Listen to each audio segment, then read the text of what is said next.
salaamaaleykum mbokk yi donc tey ñoo ngi leen di recevoir ci suñu chaîne bu ñuy woowee African Economy Matters donc pàcc bii la ñuy woowee diaspora face aux candidats donc du coup tey dañuy recevoir benn koo xam ne vraiment kàngam la ci domaine am donc muy Mouhamed Ben Diop mooy président wu parti Pass-Pass donc ñu koy recevoir au moins mu ñu présenter ñu programme am jeunesse bi mun ko saytu donc du coup tey am nañ benn chroniqueur ak ñun tamit ku ñuy woowee Abdou Chakour donc dina présenter boppam dinañ def benn tour de table avant ñuy dugg ci débat bi dëggantaan.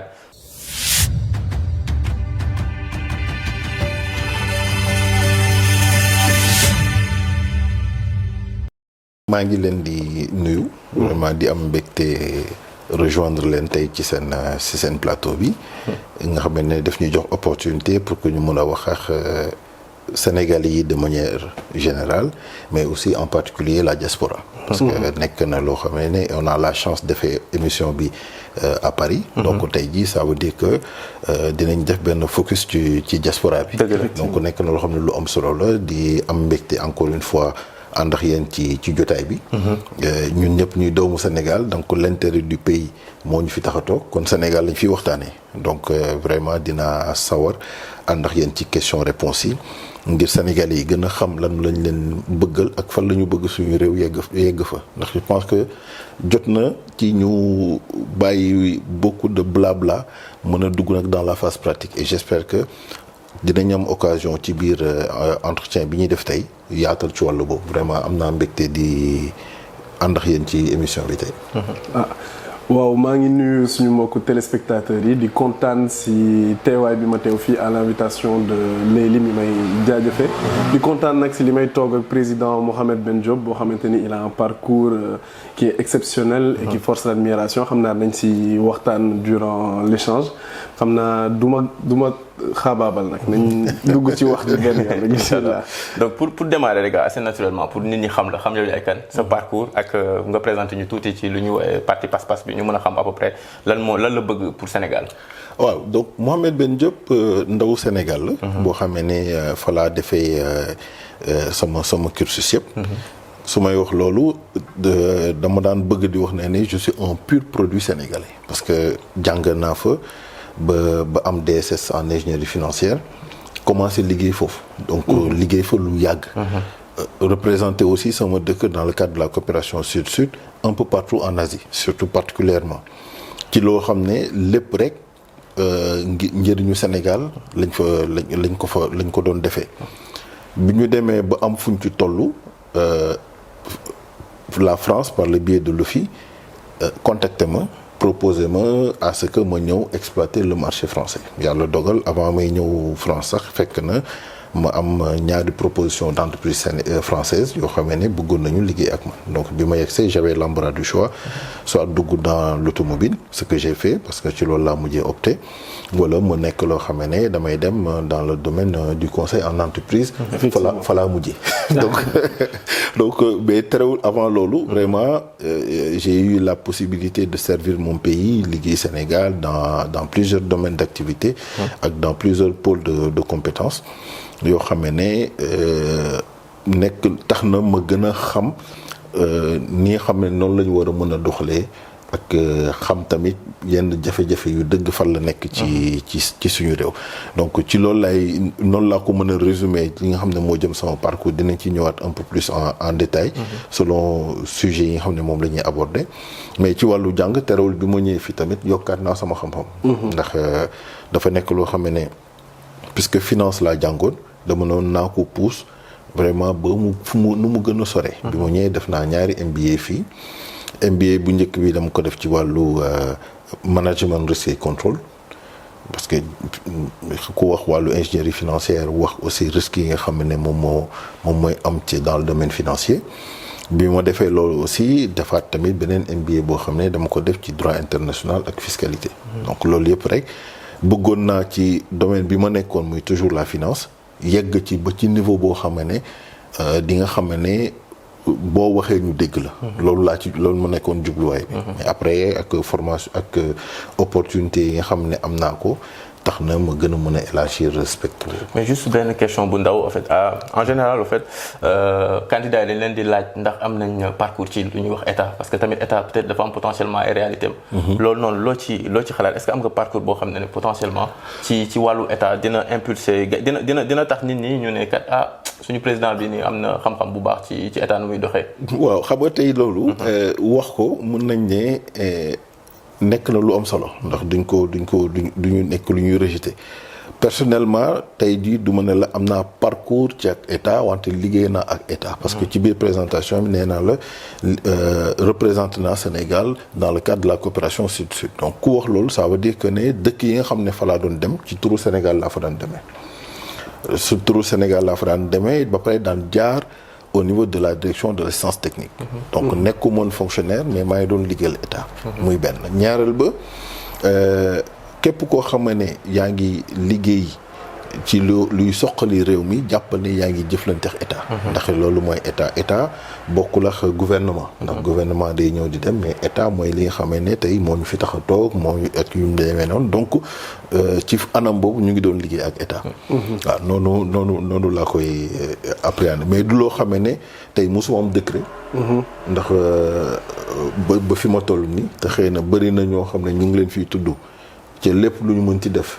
ñu defe ne ndam la. décret moo leen ko may. mais du loo xam ne ni seen njàmbaat la liggéey ba àgg foofu te décret lu mu la may rek mën na ko dindi suba. ñun nag dañu bëgg doon ñiy signé décret yi. suñ si xuusee tuuti rek. nee nga liggéey nga ak état. mais jotoo nekk si biir gouvernement.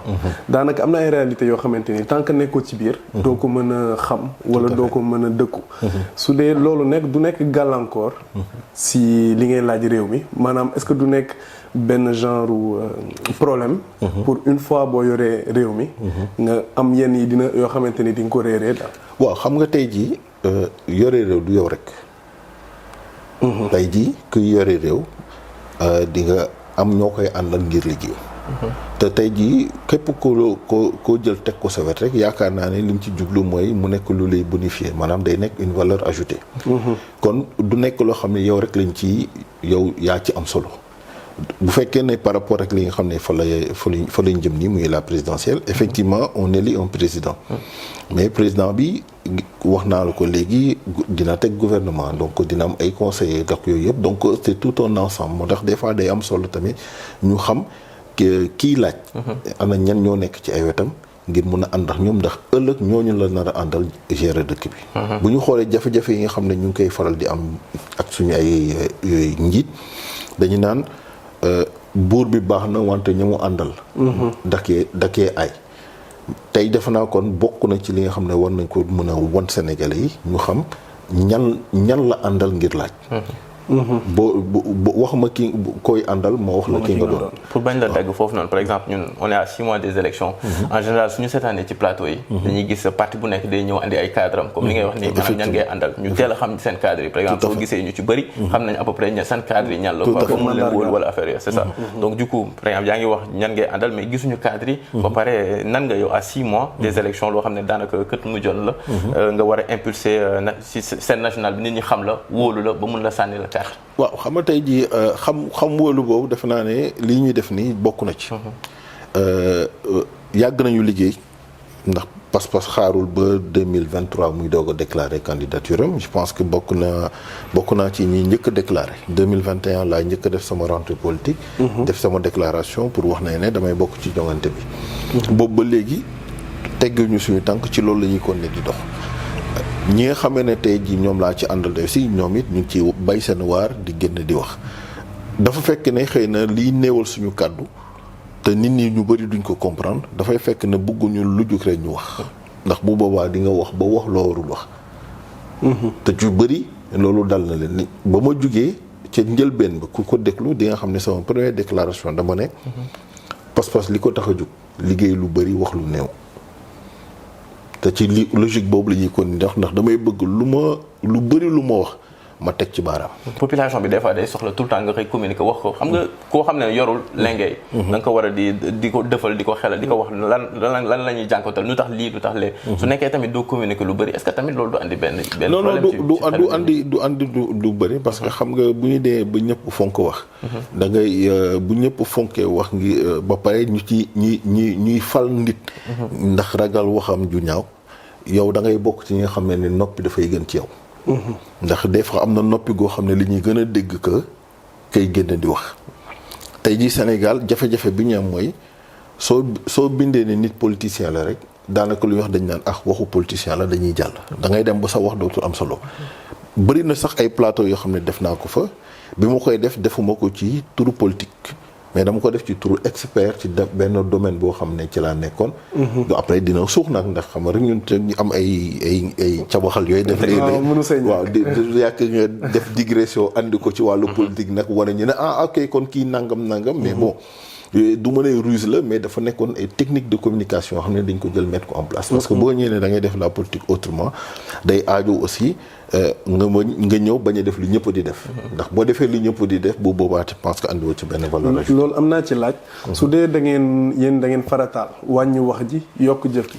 yan jëf yoo xamante ni nit ñi mën nañ ci teg bët la pas-pas jot a teg boobaak léegi 2021 bi nga déclaré sa candidature ak léegi. alors bokk na ci li nga xam ne moom la ñuy def ndax suñu programme te je pense que nekk na une bonne transition pour que ñu duggaale ci wàllu programme bi dañu mettre en avant ce qu'on appelle suñu modèle économique dafa basé autour de l'agriculture.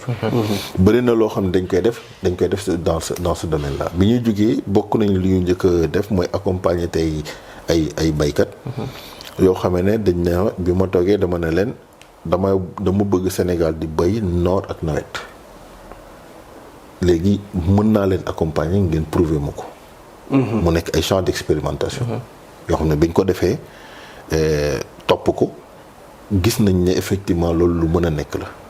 yan espèce la ñu mën a def dem nañu ba sax ñoom am na ay espèces dañ ko greffé. ba yi nga xam ne sax dafa am yoo xam ne c'est par saison. fex nañ ba mun ko génnee hors saison ak yu mel noonu donc tey su ma toogee doon wax ci sur le programme agricole dama koy teg ci base yu leer. donc loolu nekk na la déjà loo xam ne lu ñu def la. te arrêté wu ñu ci ba léegi ndax ñu ngi continuer di ko def ba tey jii am na ay zones yoo xam ne nekk na ay zones pilotes yoo xam ne dem nañ fa investir fa ci wàllu agriculture ngir mën a xool ban impact lay am sur le plan environnemental parce que su ma ñëwee di wax affaire environnement war naa mën a ne bi ma ko defee tel endroit jur na lii. su may taxawee di wax naan am nañ possibilité. capter le crédit carbone bi nga xamee ne que dans le cadre de la COP 21 bi fi amoon ak sur le plan environnemental tey jii principe pollueur-payeur bi nga xam ne mel nañ ko en place pour que les pays qui polluent le plus mën a di fay ñi nga xam ne ñoom ñooy capter kii boobu. pollution boobu. donc loolu yëpp mu nekk loo xam ne lu ñuy def la.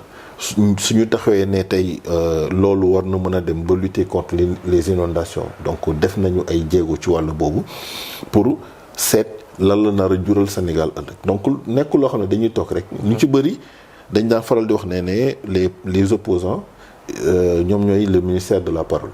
ñun ba ñu ñëwee man gëmuma concept boobu parce que nit mus na ma interpeller na ma. li fi am ci ay parti politique ku ci nekk bu créé woon tey benn entreprise boo xam ne 10 personnes lay jël. dina mën a jëlee Sénégal ci jafe yu mu nekk. ñu ne kon effectivement wax na dëgg. wante ci kaw loolu ñun naka lañ ko mën a traduire en acte concret loolu moo tax ñu def ces types d'investissement yoo xamee ne bu ñu koy def c'est plus ci philanthropie lañ ko def. mais defuñu ko pour suba dem na leen. loolu li ngay wax nii am na solo loolu yaakaar naa Leïly sera d'accord avec moi mais soo ko doon quantifier en termes de chiffres. lan la wundu loolu. alors tey jii lu muy. ñaata paysans la impacté. ñaata. alors Sénégalais foyer tey c'est-à-dire tey du chiffrage boo xam ne dañ ko def en termes de paysans yu mu impacté. mais dañ ko def par zone géographique. parce que on a voulu jouer sur les opportunités géographiques yi nga xam ne am nañ ko au niveau du Sénégal. pour mën ko def bon jàppale na nag on est à l'échelle d'un parti politique quoi. Donc vraiment c'est lu ndaw la ci loo xam ne ci lu ñu xam ne mën nañ ko def. mais tey ñëw nañu jël ay zones yoo xam ne fa lañ ko def. lu mel ni à Thiès une partie boo dee boori Noto fa lañ njëkk a def champ d'expérimentation yi. après yi si des Touba ciblé yenn zones yi pour def fa yenn reboisement à outrance ànd ceex waa Touba Green Line. ngir yooyu yëpp mu nekk loo xam ne ay jéego yu ñuy def la.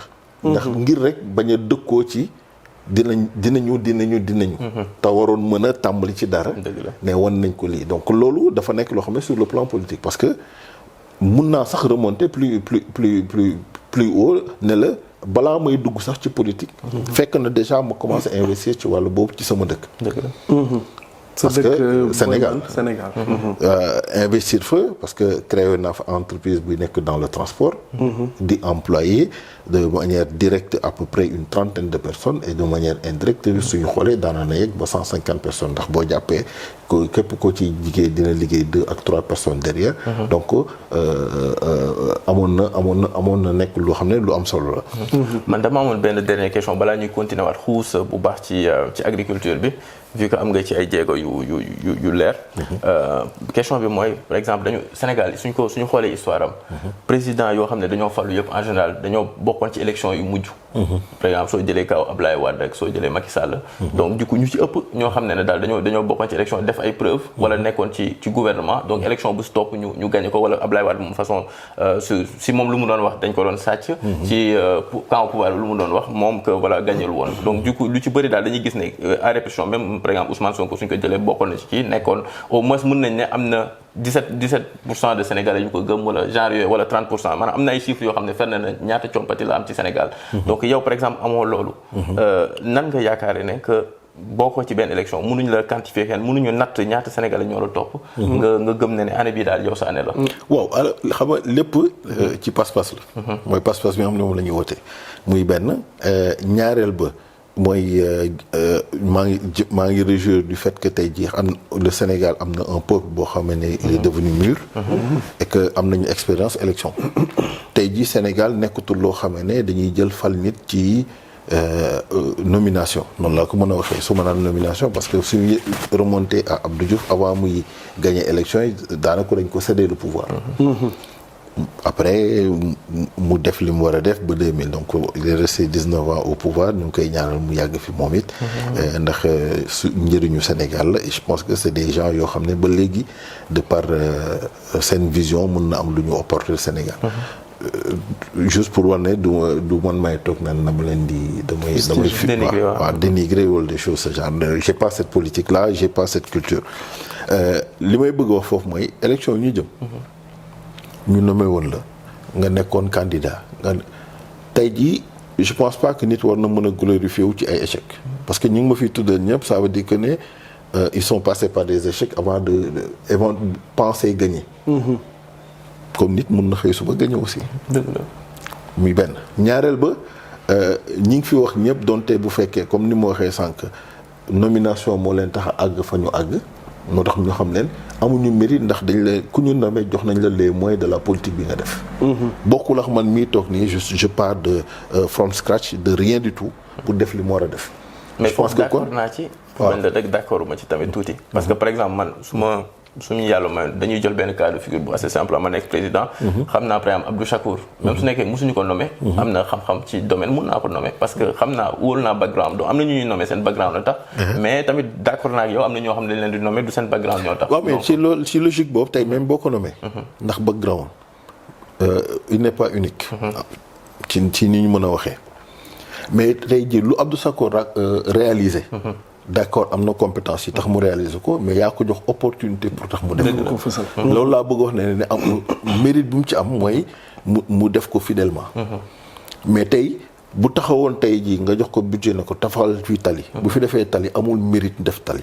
du ma ko féliciter pour loolu. parce que dañ ko jox xaalis na ko liggéeyal. dañ ko jox li mu ko def. xam bokkul ak ki nga xam ne dafa xëy suba. dem uti ay partenaires am wala uti xam-xamam uti alalam ñëw defal la tali. kooku am na engagement boo xam ne def na ko ci xaalisam la suba kenn du taxaw ne ko dañ lay auditer wala ndax la moo tax tey nga mettre en place des corps de contrôle. lu tax nga def ko pourtant wóolu nga ñi ngay liggéeyal. lu tax ngay teg corps de contrôle pour contrôler. lu tax tey jii bu ñu paree nga ne nañoo defal benn rapport d'audit ci ñoom wala nañu Cour des comptes na fa jaar wala keneen ak keneen na fa jaar. mais entreprise privée des audits aussi. non mais ba tey ça pour xam loolu lu muy andi. le principe bi ñuy wax la confiance n'exclut pas le contrôle donc ci loolu lañ nekk mais tey jii ki ngay auditer jàppal ne da nga ko jox tous les moyens pour xool ba xam def na ko. tey jii man li may def. waaw li ma fi jotee wax nii yëpp du kenn koo xam ne am na sañ-sañ ñoo tax ne daf may auditer. parce que dafa nekk loo xam ne c'est sur investissement privé. man maa toog ci sama teeyaayu bakken ma ne dama koy def. sur fonds propres. sur fonds propres. donc aw moon benn obligation def ko. mais tey jii su fekkoon ne état daf ma jox budget wala mu jox ma kees ma def ko ma bañ ko def bu app bi jotee dinañ moo laaj ma ana fa laa dugal xaalis bi. donc loolu mooy wane différence mais daal li may bëgg pour wax ko ci pour revenir à la question mooy nañ jàpp ne 2024. ak ku mënti taxaw présenté wu. fekk ñu fa ñoo yem ñun ñëpp ñoo yem ci maanaam on est tous sur un pied d'égalité. kenn du ci ñëw ak casquette ancien président de la République. c'est ça la nouveauté. kenn du ci ñëw casquette boobu ndax bu fekkoon am na un président sortant dinañ ne li ñu bëgg a doon moom doon na koo pare doon xam na yoon bi. keneen kum ci mënti doon dañuy njort ci yow rafet rek am njort gu rafet ne mun ngaa yore réew mi. dëgg la. mais c'est pas parce que nekkoon nga un ancien premier ministre que tu feras un bon président de la République. non loolu dëgg bu ak yeneen ak yeneen comme aussi mun nga ñëw suñu genre yi mosoo jaar ci état ñëw Sénégal yi wóolu la ba yóbbu la fi nga xam ne foofu la ñu am. c'est intéressant te ça fait une bonne transition vers mooy phrase boobu ma joxoon de professeur Iba Der Thiam. bi ne c'est la dispersion des candidatures qui pourrait permettre de battre un président sortant. maanaam am ay candidatures yu bëri. suñu cas bii ni jamono ji ci li mu waxagum suñu président sortant il ne se représente pas. tout à fait. est-ce que nag bu boobaa ce qui est plus pertinent ce ne serait pas de nouer des alliances avec des gens yoo xamante ni ils sont connus sur la scène politique pour seen bëgg-bëgg ak fi ngeen bëgg yeggalee seen réew ngeen manko daal di ko fay àggale loolu est-ce que du gën a pertinent que alors sa bopp. y a deux réponses par rapport à cela bu njëkk bi mooy nouer alliance ak ñi nga xam ne ñoom ñoo nekk ci seen politique bi nekk na loo xam ne mun nañ ko évaluer de deux manières. bu njëkk bi il faudrait pas que même ñun ñii les entrants comme on nous appelle souvent. ñu def ne ñii rek ñoo mën a jiite réew mi. effectivement parce que tey ji problème Sénégal loolu la bu ñu lay wax tey dañ lay tuddal ñi nga xam ne ñoom la ñu xam. wala boog ñi nga xam ne ñoom la ñu miin. naam dëgg la ñu ngi fi woon boobu ba léegi wane bëgg-bëgg ak yu ni mel donc am nañu mérite ñu leen tudd ne bokk nañ ci ñu bëgg. mais ça veut pas dire que ne ñoom rek ñoo mën a yore te ñu bëri ci ñoom ñi nga xam ne ñoo ciy gën a fës lu ñuy remarquer mooy nekkoon nañ fi. bu ñu nekkagul président tamit ndax amagul président buy représenté wu waat nekk nañu jege woon nañ ko jege boo xamee ne jot nañ ñu wan seen ay mën-mën. loolu dinaa si d'accord ci benn wàll duma d'accord. parce que loo mënti nekk ci benn gouvernement. daa am njiit. maanaam ci waawam ngay wéyee.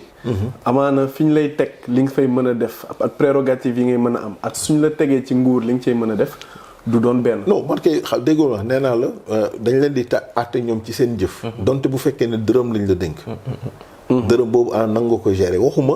tey politique. bi nga xam ne politique générale bi nga xam ne ndax bu fekkoon ne président bi fi nekk dafay représenté wu moom laay waxal.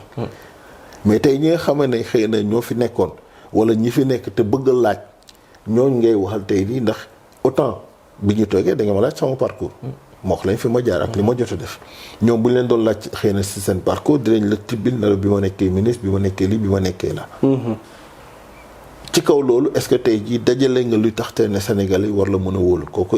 au Sénégalais d'en juger mais li ma bëgg ñu xam ko mooy bëgg sa réew ngir liggéeyal ko aajuwul rek ñu ne nekkoon nga un ancien ministre wala un ancien député wala leneen donc c'est un engagement d'abord personnel parce que c'est la rencontre d'un homme avec le peuple. ba pare mu nekk loo xam ne tamit lu dëggu la ci nit ki ngir mu mën a taxaw ak Sénégalais yi wax ko. wér na après dinaa xusaat tuuti rek si sa tontu bi. ndax li nga wax noonu am na solo. mais xam nga amaana mën naa gis Leïly moom am na xam-xam lool ci wàllum agriculture. mën na yor peut-être ministère de l'agriculture at yu demee noonu. waaye soo ko duggee ci yeneen wàll yoo xamante ni ci économie la. commerce international at yu nii mel. day sooxe. waaw donc. du bëgg liggéeyal sa réew. est-ce que mënul yem ci pàcc yi nga xamante ni yow am nga fa xam-xam am fa yéene et li ci des nga daal di koy bàyyi ñi nga xamante ni mën nañ ko wéyal. waaw xam nga tey jii loolu bokk na ci li tax ñu ne nañu laaj. ndax la ngay bëgg ak fa ngay mën a féete sa réew. toogoo rek di ko wax. bu ci nekk am nga foo ci jaar. tey jii dafa mel ni ci sama jaar-jaar dafa mel ni dama doon waajal li tey ku xamul da nga naan pendant 20 ans. ndax lu ko ëpp maa ngi ci sama 25e voire 26e année d'expérience. donc da nga naan dafa mel ni dafa nekkoon doon waajal loolu. te comme ni ma waxee dafa nekk loo xam ne ça s'est fait au gré des opportunités yi xam ne moo doon nekk tey jii ba nga mën a wax ci wàllu. agriculture wax ci wàllu industrie wax ci wàllu transport wax ci wàllu santé wax ci wàllu beneen ay wàll finance internationale ak yu demee noonu donc tey boo ñëwee lu ci nekk am nga loo xam ne dund nga ko xam nga ko. yeneen domaine ci nekk saa yoo ci nekkee da ngay dem ba ci biir da nga naan naa def médecine naa def lii naa def laa parce que bëgg nga apporter. benn confort à ta population. soo demee ba loolu yëpp nag gis nañ ne li la koy mën a may nga mën ko matale. mooy nga nekk njiitu réew mi teg fa tey jii ñoo xam ne da ngay ànd ak ñoom ci liggéey bi ndax encore une fois comme ni may wax liggéey bi du yow rek yaa koy def. même bu fekkee ne sa domaine ndax yàgg nañu gis un médecin wala quelqu'un bu nekk ci beneen domaine ñu jox ko finance. wala nga jël un philosophe jox ko budget. ak yu mel noonu alors que ci gis-gis da nga naan c'est plus un homme de lettres ak yu mel noonu. mais c'est plus dans la capacité managériale de la personne. yoo xam ne moo koy permettre mu mën a réussir ci yenn domaines yi. après te fi ñuy nekk ci station stratégique ngay nekk yoo xam ne je pense que dès lors que nga mën a def une bonne organisation mun nga am les résultats yi nga xam ne moom la ñuy xaar. ndax tu es entouré d'experts. je pense que loolu yëpp am nañ solo donc mun nañ dellu ci domaine agriculture bi dugg ci pàcc bu nekk agriculture santé bu nekk ñu laal ko ndànk-ndànk. ak relation internationale bi du Sénégal am aussi. donc suñu commencé par exemple ci domaine agriculture bi commencé nga ko wax sànq. domaine agriculture dafa am ay points ay pàcc yu bëri yu mu soxla donc par exemple suñu jëlee crise Ukraine Russie bi. donc du coup am na ay problèmes yoo xam ne Macky Sall donc président UA dem na ci boppam di ñaan ay voilà pour ñu ubbi marché bi comme au moins sénégalais yi wala africains yi ci moom bañ a deew ak xiif. léegi mu am benn point bu important mooy xam ne lu ñuy wax fertilisant engrais chimique yoo xam ne jamono jii nii fu ñu toll ci agriculture da ko soxla bu baax a baax muy nekk ay dëkk yu ndaw ñu koy defar donc muy Russie donc ñu xam ko ci bu baax parce que moom dafa am pétrole Sénégal ñoo ngi commencé am pétrole est-ce que yaakaar nga ne mën nañu am ay experts yoo xam ne dañ defar loolu fertilisant ba du ñu dépendre ci Russie. donc tamit suñu dëkk yi tamit pàcc boo mënti jël comme li nga wax noonu irrigation ndox Sénégal foofu laal am na ndox donc nan la ñuy def ba agriculture bi ñu mën a bañ a dépendre ci carrément ci extérieur. nekk ci suñu dëkk mën a defar lépp même su nekkee sax jéggaane ñu mënuñu façon te obligé de jéggaane tuuti. mais la majorité au moins ñu def. te dinaa si dolli lu tuuti rek. yow boo nekkoon place su président Macky Sall bi crise bi amee. naka nga koy gérer. waaw donc questions yi ngeen di posé dafa nekk ay questions d'actualité. nekk lu am solo. nekk loo xam ne lu soxal waa Sénégal la fu mu toll nii. ndax jiital nañ suñu bopp ci loolu ñu ngi koy xool mais li ñu xamul mooy la réponse est sous nos pieds. defoon naa ci benn interview wax la ne leen tey jii li ñu tax ñu génn ci crise boobu mu ngi ci suñu suuf tànk li tax ma wax loolu côté bi nga njëkk a wax déjà ci wàllu fertilisants yi wàllu engrais yi. est-ce que xam nga ne tey jii intrants yi nga xam ne moo lay permettre nga mën a am engrais. Sénégal lañ koy defaree. ah bon ak ICS. tey indiens yi ñoom ñoo li ñuy soxla. pour mën a defal l'engrais intrants yi Sénégal lay jugee. ICS lay jógee. d'accord muy benn. ñaareel ba nga wax ci wàllu irrigation. Le fleuve Sénégal chaque année dina déverser ci océan bi ndox mu neex. ndox de l'eau douce. lu toll ci minimum 20 à 25 milliards de mètres cubes d'eau. c'est à peu près 600 à 700 mètres cubes d'eau chaque seconde bi nga xam ne ñu ngi koy wax ci ndox mu neex. lu ko fay déverser. les gens te disent waaye suñu nekkin ak yeneen dëkk yi moo tax mun ñu ko utiliser wax ju yàqu la.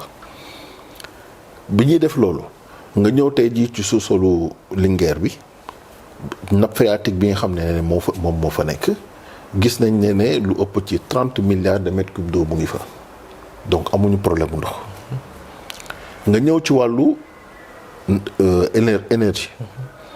Sénégal de par sa position géographique dafa nekk dëkk boo xam ne il fait partie des pays yi nga xam ne seen taux d'ensoleillement yi gën a am solo ci àdduna bi ci la bokk. c'est 5,8 kilowatts en moyenne par mètre carré par jour boo xam ne moom la ñuy recevoir. ci énergie boo xam ne dañ koy perte parce que mënuñu ko capter. tey suñu besoin en énergie le soleil nous fournit 15 millions de fois notre besoin en énergie. 15 millions de fois ce qui veut dire que tey Sénégal mënoon na positionné wu comme étant un des premiers pays exportateurs d'énergie verte. donc yëpp mu nekk loo xam ne damay ñëw toujours ci wàllu agriculture dama lay koy andil rek. ñu ñëw ci wàllu suuf ñu am 4 millions d'hectares de terres arables yoo xam ne 200 000 à peu près lañ ci aménagé. exploité ñu ci 100 000. gis nga rapport yooyu. ak ngelaw bi fay jàll.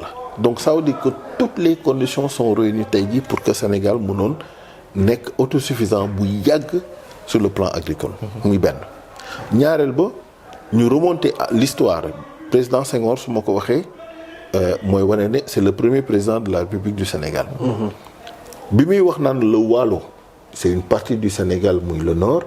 peut être le grenier du Sénégal temps wu Senghor la. te def na 20 ans au pouvoir. suñu gisee loolu 20 ans ou 21 ans au pouvoir donc suñu gisee loolu da ngay taxaw da nga naan lan moo ñu dese. tey jii li président Macky Sall def xëy na def na ko au nom de l'Afrique mais l'Afrique n'en avait pas besoin tey soxloo ñun dem di quémander du blé wala des intrants wala fu mu mënti doon. ba ci dernier sommet bi amoon en Russie. chef d'État yi fa dem ñu jox leen ay blé yooyu c'est pas notre rôle là. parce que am nañu ce qu'il faut l'Afrique peut être le grenier du monde dans ce domaine-là c'est pas pour rien que tey jii ñoom ñëpp daw di ut ci Afrique te loolu dinañ ci ñëw. parce que y a un problème géostratégique bu doy waar boo xam ne mu ngi passé actuellement en Afrique.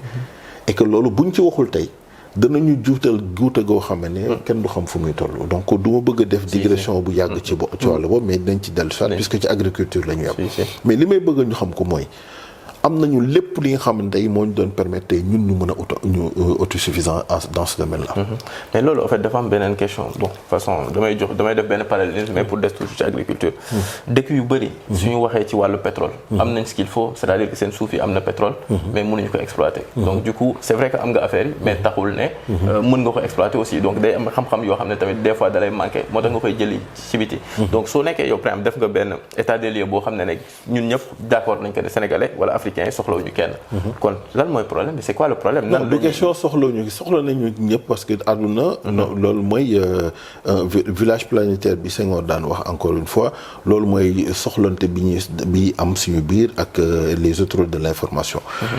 problème bi ci nekk c'est plus un problème politique.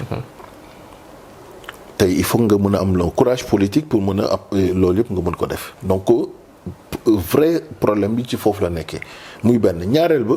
mais courage politique bi est-ce que mën nga ñu ko tojal comme ça. maanaam tey ci courage politique mooy tey jii nga mën a jël décision yoo xam ne da nga naan naa jiital sama réew. moo joxe un exemple. Souvent on nous parle de l'histoire de Thomas Sankara. li tax mu intéressant ñu mën ko jëli c'est un Africain nekkoon Burkina Faso bi mu yegsee première mesure yu mu def mooy dafa changer tur dëkkam. li tax parce que bëggoon na. jox ko benn identité culturelle boo xam ne les gens pourront se retrouver ci loolu yemul foofu toutes ces institutions yi nga xam ne moom mooy gis ni il a refusé l'aide au développement pour partir de ses propres ressources, ce qu'on appelle le développement endogène, pour mën a yëkkati dëkkam. def ay tournées dans les régions wax leen gis nañ ba ci même en matière de construction bi mu ñëwee ci dëkk yi li mu leen daan wax yow maçon nga yow kii nga yow lii boo leen dajalee mën ngeen taxawal ki mais en un temps record tout le pays était en construction. tey du loolu la ñuy toog ne manqué nañ ko. c'est-à-dire loolu mooy volonté politique. mais il faut avoir aussi le courage. nga def ko. mais loolu dama lay yokkal benn affaire. mais maanaam genre Thomas Sankara époque am yëpp. ñu jëloon yoon boobu yëpp. gis nañ fu ñu mujjee. donc courage politique boobu noonu tamit nan lañ maanaam ci jamono joo xam ne dañoo am ay pression externe. nan lañ ko mën a jouer en fait. en tant que président parce que xam nga maa ngi bañ a dugg ci géostratégie mais yaa ngi ciy xuus di dem nañ ci demaat tey ji li ko waral nañu xool.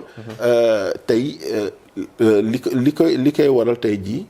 maanaam ñàkk mën a yegg ci résultats yooyu mën naa ne tey loolu expliquer en bonne partie les coups d'état yi nga gis en Afrique. Un continent comme l'Afrique mu nekk l'un des plus grands continents du monde. naka la ñu mën a concevoir ñun ñu ne am nañu suñu indépendance tous les pays africains je pense que amul benn dëkk boo xam ne tu es encore colonisé. ñu accepter jusqu'à présent di am une vingtaine de bases militaires étrangères dans nos ci sous-sol africain bi. dem nañu ba léegi sax bases yi am na ñoo xam ne ñu ngi développer des systèmes de surveillance par drone. suñu bëggee taxoon ne am nañu indépendance dañuy nax suñu bopp.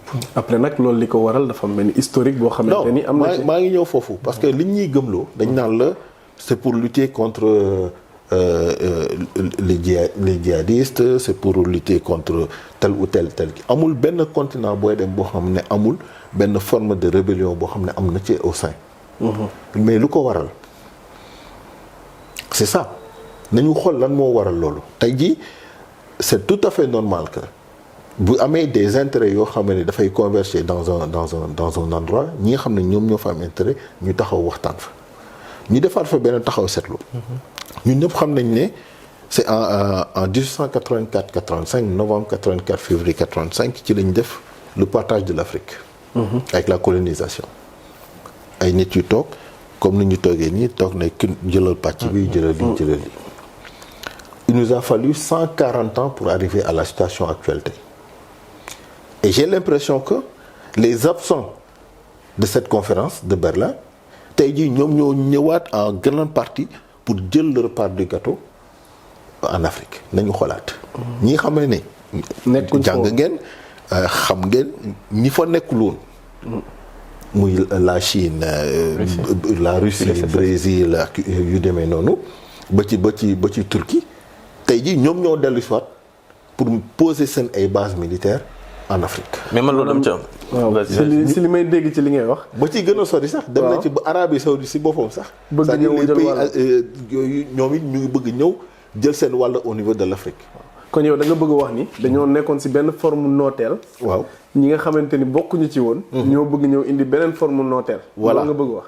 xeet ci ñëwin boo xam ne dañuy ñëw ne la ki fi nekkoon baaxul. loolu moo tax nga gis tey jii ce sentiment de rejet de la France et autres au niveau de l'Afrique. ñun ñoo baax parce que ñun bu ñu ñëwee seen intérêt la ñuy jiital. mais intérêt bi ngay jiital li tax nga mën ci àgg man maa lay jàppale. mais yaakaar naa ni am na différence nag parce que population yi ñu fa fekkoon jamono yooyu noonu. ak population yii nii nga xam ni bëri nañ ay kàngam soo xoolee Sénégal l'une des plus am nañ ay ressources yu bëri suñu suuf si. waaye ressource bi gën a mag bi ñu am suñu nit ñi la. maanaam ay kàngam lañ am ci wàllu wu nekk. donc su dee jël nañ loolu. nit ku ñëw toog wax ak ñun dinañ xam ndax. kii fan la jëm ak ñun te li muy wax ndax arrangé na ñoo biir maanaam soo ñëwee yow sa intérêt da lay indi mais teewul yi ñun it mën nañ ci gis suñu intérêt mu nekk benn coopération boo xamante ni. waaw mais xam nga tey dina am solo daal. tey mën naa la donte maa fi nekk pour tontu. du man maa war a laajte mais puisque dañuy waxtaan rek pour gën a leeral Sénégal yi. mënoon naa la wax ne tey jii ban jàngat ngay am ci. embargo yi ñuy defoon Mali defoon ko Guinée defoon ko Burkina ak tey ji la situation actuelle bi nga xam ne tey ji ce sont les propres Africains ñoo bëgg a taxaw dal ci kaw pays Niger.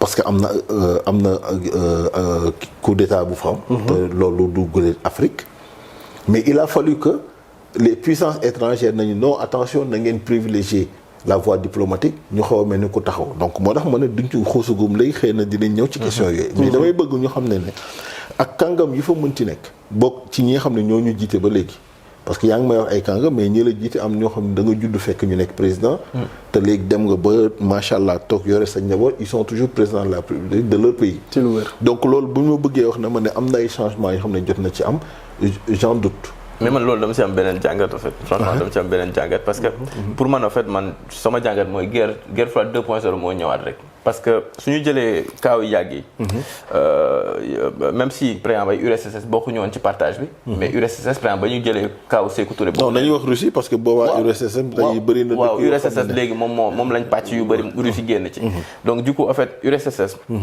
pour faciliter parce que période boobu URSS la tuddoon Sékou Touré ba mu ne non à la France moom moo ko doon jàppale donc période boobu man dama gis ne en fait ñu perdoon guerre froide jamono jooj noonu ba ñu denk ci benn monde unipolaire muy wax États-Unis Union européenne di doxal ñooñu ñoo gën a sous-développé si suñu zone bi soo jëlee dëkk yooyu noonu dëkk yoo xam ne par exemple duñu si bëri d'accord ñu woon trop léegi ñoo xam ne dañoo xaw a nekk ak tuuti ak Union européenne ak États-Unis muy ay Sénégal Côte d'Ivoire ñoom ñoo ci xaw a tane donc man jàpp naa ne URSS musul jóge ci loxom ci Afrique lu mu dee même période guerre froide moo ngi ci woon ba tey loolu lu ma leen nangu la mais par contre li ma la ciy tegal mooy booy xool tey Afrique dëkk yi gën a avancé mooy dëkk yi nga xam ne c'est des anglophones loolu moom dëgg la donc mooy wane ne kon quelque part li ñuy tuddee avancement du avancement en 1960 bi Sénégal di jël indépendance am suñu PIB moo gënoon kawe bu Corée te tey Corée moo ñuy dimbali. mais loolu Corée tamit. donc histoire rek laa lay wax. donc muy benn ñaareel ba en 1960 bi ñu koy jël parité bi nga xam ne amoon nañ ko entre le franc CFA ak le franc français bokkul ak li nga xam ne tey jii moom la ñu nekk di vivre.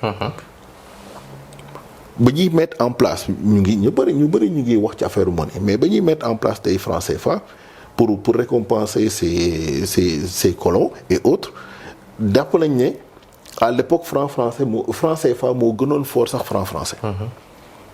donc bu ñu demee ba ci par des politiques mécanismes économiques ñu dem ba renverser la tendance loo gënoon fort dem ba gën a faible dem ba léegi. ñu andi ñu euro mu nekk 650 francs boo xam ne moo dox suñu diggante 655,957 pour être beaucoup plus exact Mauritanie bi nekk sa wet Ouguiya gën a fort le franc CFA alors que ça regroupe benn communauté la nga dem Gambie bi nekk en notre sein pays anglophone Dalasi gën a fort le franc CFA. Je pense qu'à un moment donné war nañu mën a toog poser wu les bonnes questions. mais pour man loolu c'est pas un problème en fait man sax c'est le fait que suñu monnaie forte pour man c'est un problème parce que monnaie bu fort day tax nga mën a faciliter sa importation c'est-à-dire que sa monnaie su nekkee dafa faible. da ngay privilégier sa artisan yi sa waa dëkk parce que sa population sa monnaie c'est pas compétitive à l'international. Tout à fait. donc su nekkee sa monnaie nag dafa compétitive à l'international loolu baaxul si suñu population man je trouve que loolu sax c'est un par exemple Chine. c'est une grande machine pourtant sa monnaie est faible. non alors te am na question de stabilité monnaie bi aussi. alors non Chine tey jii mën nañu relativiser le fait que seen monnaie faible parce que dafa mel ni tey jii bi mu amee dualité entre l'euro et le dollar. donc dem nañu ba ci biir gis nañu léegi dollar ni ko la réserve fédérale ni ñu doon manager tey jii seen taux de conversion au dollar bi. parce que normalement moom mooy la monnaie d'échange par essence. mënoon na nekk tey jii monnaie boo xam ne tey mënoon nañ ko généraliser. su fekkee noonu la parce que fekkee ne loolu la ci ut donc mënoon nañu dugg ci domaine boobu. mais li may bëgg a wax foofu mooy le problème nekkul sax ci diisaay bi wala ñàkk diisaay bi mais mu ngi nekk ci tey jii nu muy permettre à ce que nga mën a assurer le développement de ton pays. tey bokk na ci pays yi nga xam ne ñun ñoo nekk ci loolu tant que ñu ngi nekk sous tutelle pour que ñu mën a suñu xaalis ñu mën a développer suñu réew.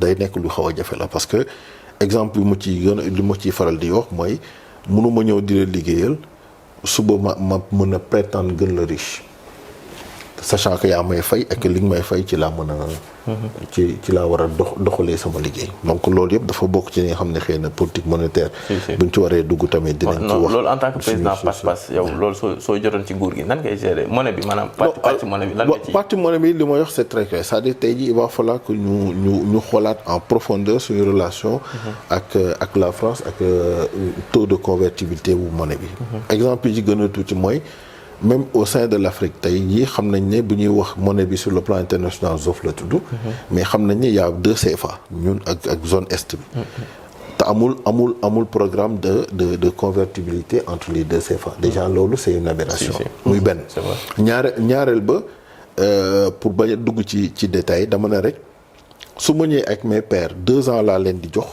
pour que ñu revoir la politique monétaire. Pourquoi 2 ans? C'est parce que on a un programme économique très ambitieux boo xamee ne mënuñu ko doxee ak une monnaie sous tutelle. Donc ça veut dire que en 2 ans su fekkee gisuñu les résultats changé wuñu complètement de paramètres yi tax ñu mën a rester dans la zone CFA. Le Sénégal va se retirer tout bonnement. Bon c'est très prématuré de le dire nii parce que xam naa ne boobaa fi ma gars yi di xaar dana bëri mais c'est une position que j'assume que ma jël pouvoir bi incha allah rabbi 2 ans après su fekkee ne j'ai pas la politique monétaire bi nga xam ne moom la ñu bëgg mettre en place suñu diggante ak la France ak ñun ñi nga xam ne ñoo seq CFA bi le Sénégal battra monnaie. Pour wéy tuuti si li nga tàmmalee sa propos mooy ingérence étrangère yeeg yooyu. On voit formation BRICS. Actuellement. ñu ngi gis ni comme ni ko Leïli doon waxee ordre mondial bi dafa bouleversé wu te dafa am feneen fu mu jëm. ñun naka la ñu war a positionné woo ñun Sénégal si ordre mondial boobu noonu ni mu nekkee di changer. Pour faire partie de ceux qui en bénéficient par la suite. Alors waruñu nekk des bénéficiaires dañu war a bokk ci nga xam ne ñoom ñooy les décideurs. loolu moom ambitieux na di. Non mais c'est parce que on a tout ce qu'il faut pour pouvoir le faire. tey jii su fekkee ne ci wàllu ressource gis nañu ne Sénégal découvrir nañ fi ay ressources te loolu dina permettre ma ñëwaat ci benn question bu li laajoon sànq naan lu ci bëri suñ ko def c'est parce que amuñu les compétences. Gouverner c'est prévoir. su ma demee suba bay def exploration parce que am na xalaat ne dinaa découvrir telle ou telle ressource ndax loolu lay dem di seeti doo tëb rek ne xaaral ma dem gas tel endroit parce que war na am nangam. di nga toog def ay études de sol yu lay permettre nga xam ne fii or dina fi am fee dina am lii fee dina am lii. jamono ji may def loolu en tant que état su ma gisee ne ci biir dëkk bi aw ma compétence yooyu. je pense que am naa largement le temps pour dem yóbbu ay nit ñu dem jàngi loolu. ngir bés bu génnee ñoom ñu mën a ñëw jëriñoo ko. su mën a ñëw jëriñoo ko mooy ñëw nekk ñi nga xam ne tey jii dinañ ma mën a gunge ci exploitation. wante quinquennat 5 ans la de. non moom la non mais même tey jii xanaa médecine ngay dem ci étude boo xam ne 7 ans lay def. waaw te tey même perewul ak loolu xam nañ ne am na ay yoon yoo xam ne mën nga fa jaar tey boo jëlee le programme américain en 5 ans nga koy def. État c'est une continuité ça veut pas dire que tey jii su ma ñëwee. la preuve Macky Sall le président Macky Sall ci moom la ñu exploité du ma ne découvrir les pétroles parce que on se souvient tous. de la tournée bi Dadje bi Senghor président Senghor doon def. bi mu demee ci chef religieux yi daf leen doon wax Sénégal am na pétrole dinañ commencer exploiter année prochaine ce qui veut dire que c'est sous le magistère du président Abdou Diouf dañu waroon commencer l'exploitation du pétrole. li may bëgg wax foofu mooy avec du fait de la continuité de l'État même bu fekkee ne tey jii damay ñëw teg les bases yi permettre à ce que sama successeur bu ñëwee mën a continuer loolu dafay nekk ba léegi dans la vie d'un État. donc loolu moom mooy soo naan gouverner c'est prévoir loolu moo tax ma ko ndax du projet boo lancé rek da nga naan man maa koy yóbbu ba mu yegg ci càppaandal mais war nga mën a teg tey les bases yi permettre à ce que njol ñu mën ko def muy benn ñaareel ba su ma nee la am nañu toutes les ressources qu'il faut wala lu ci bëri boobu yoo xam ne dina permettre à ce que Sénégal mën a imposer wu tey jii suñu wàññee tey dépendance tey ndax boo xoolee ces pays du BRICS suñu demee ba retourner au niveau de l'Afrique quelque part am nañu ñoom dañuy nekk tout le temps en opposition ak beneen formation boo xam ne moom moo fi am.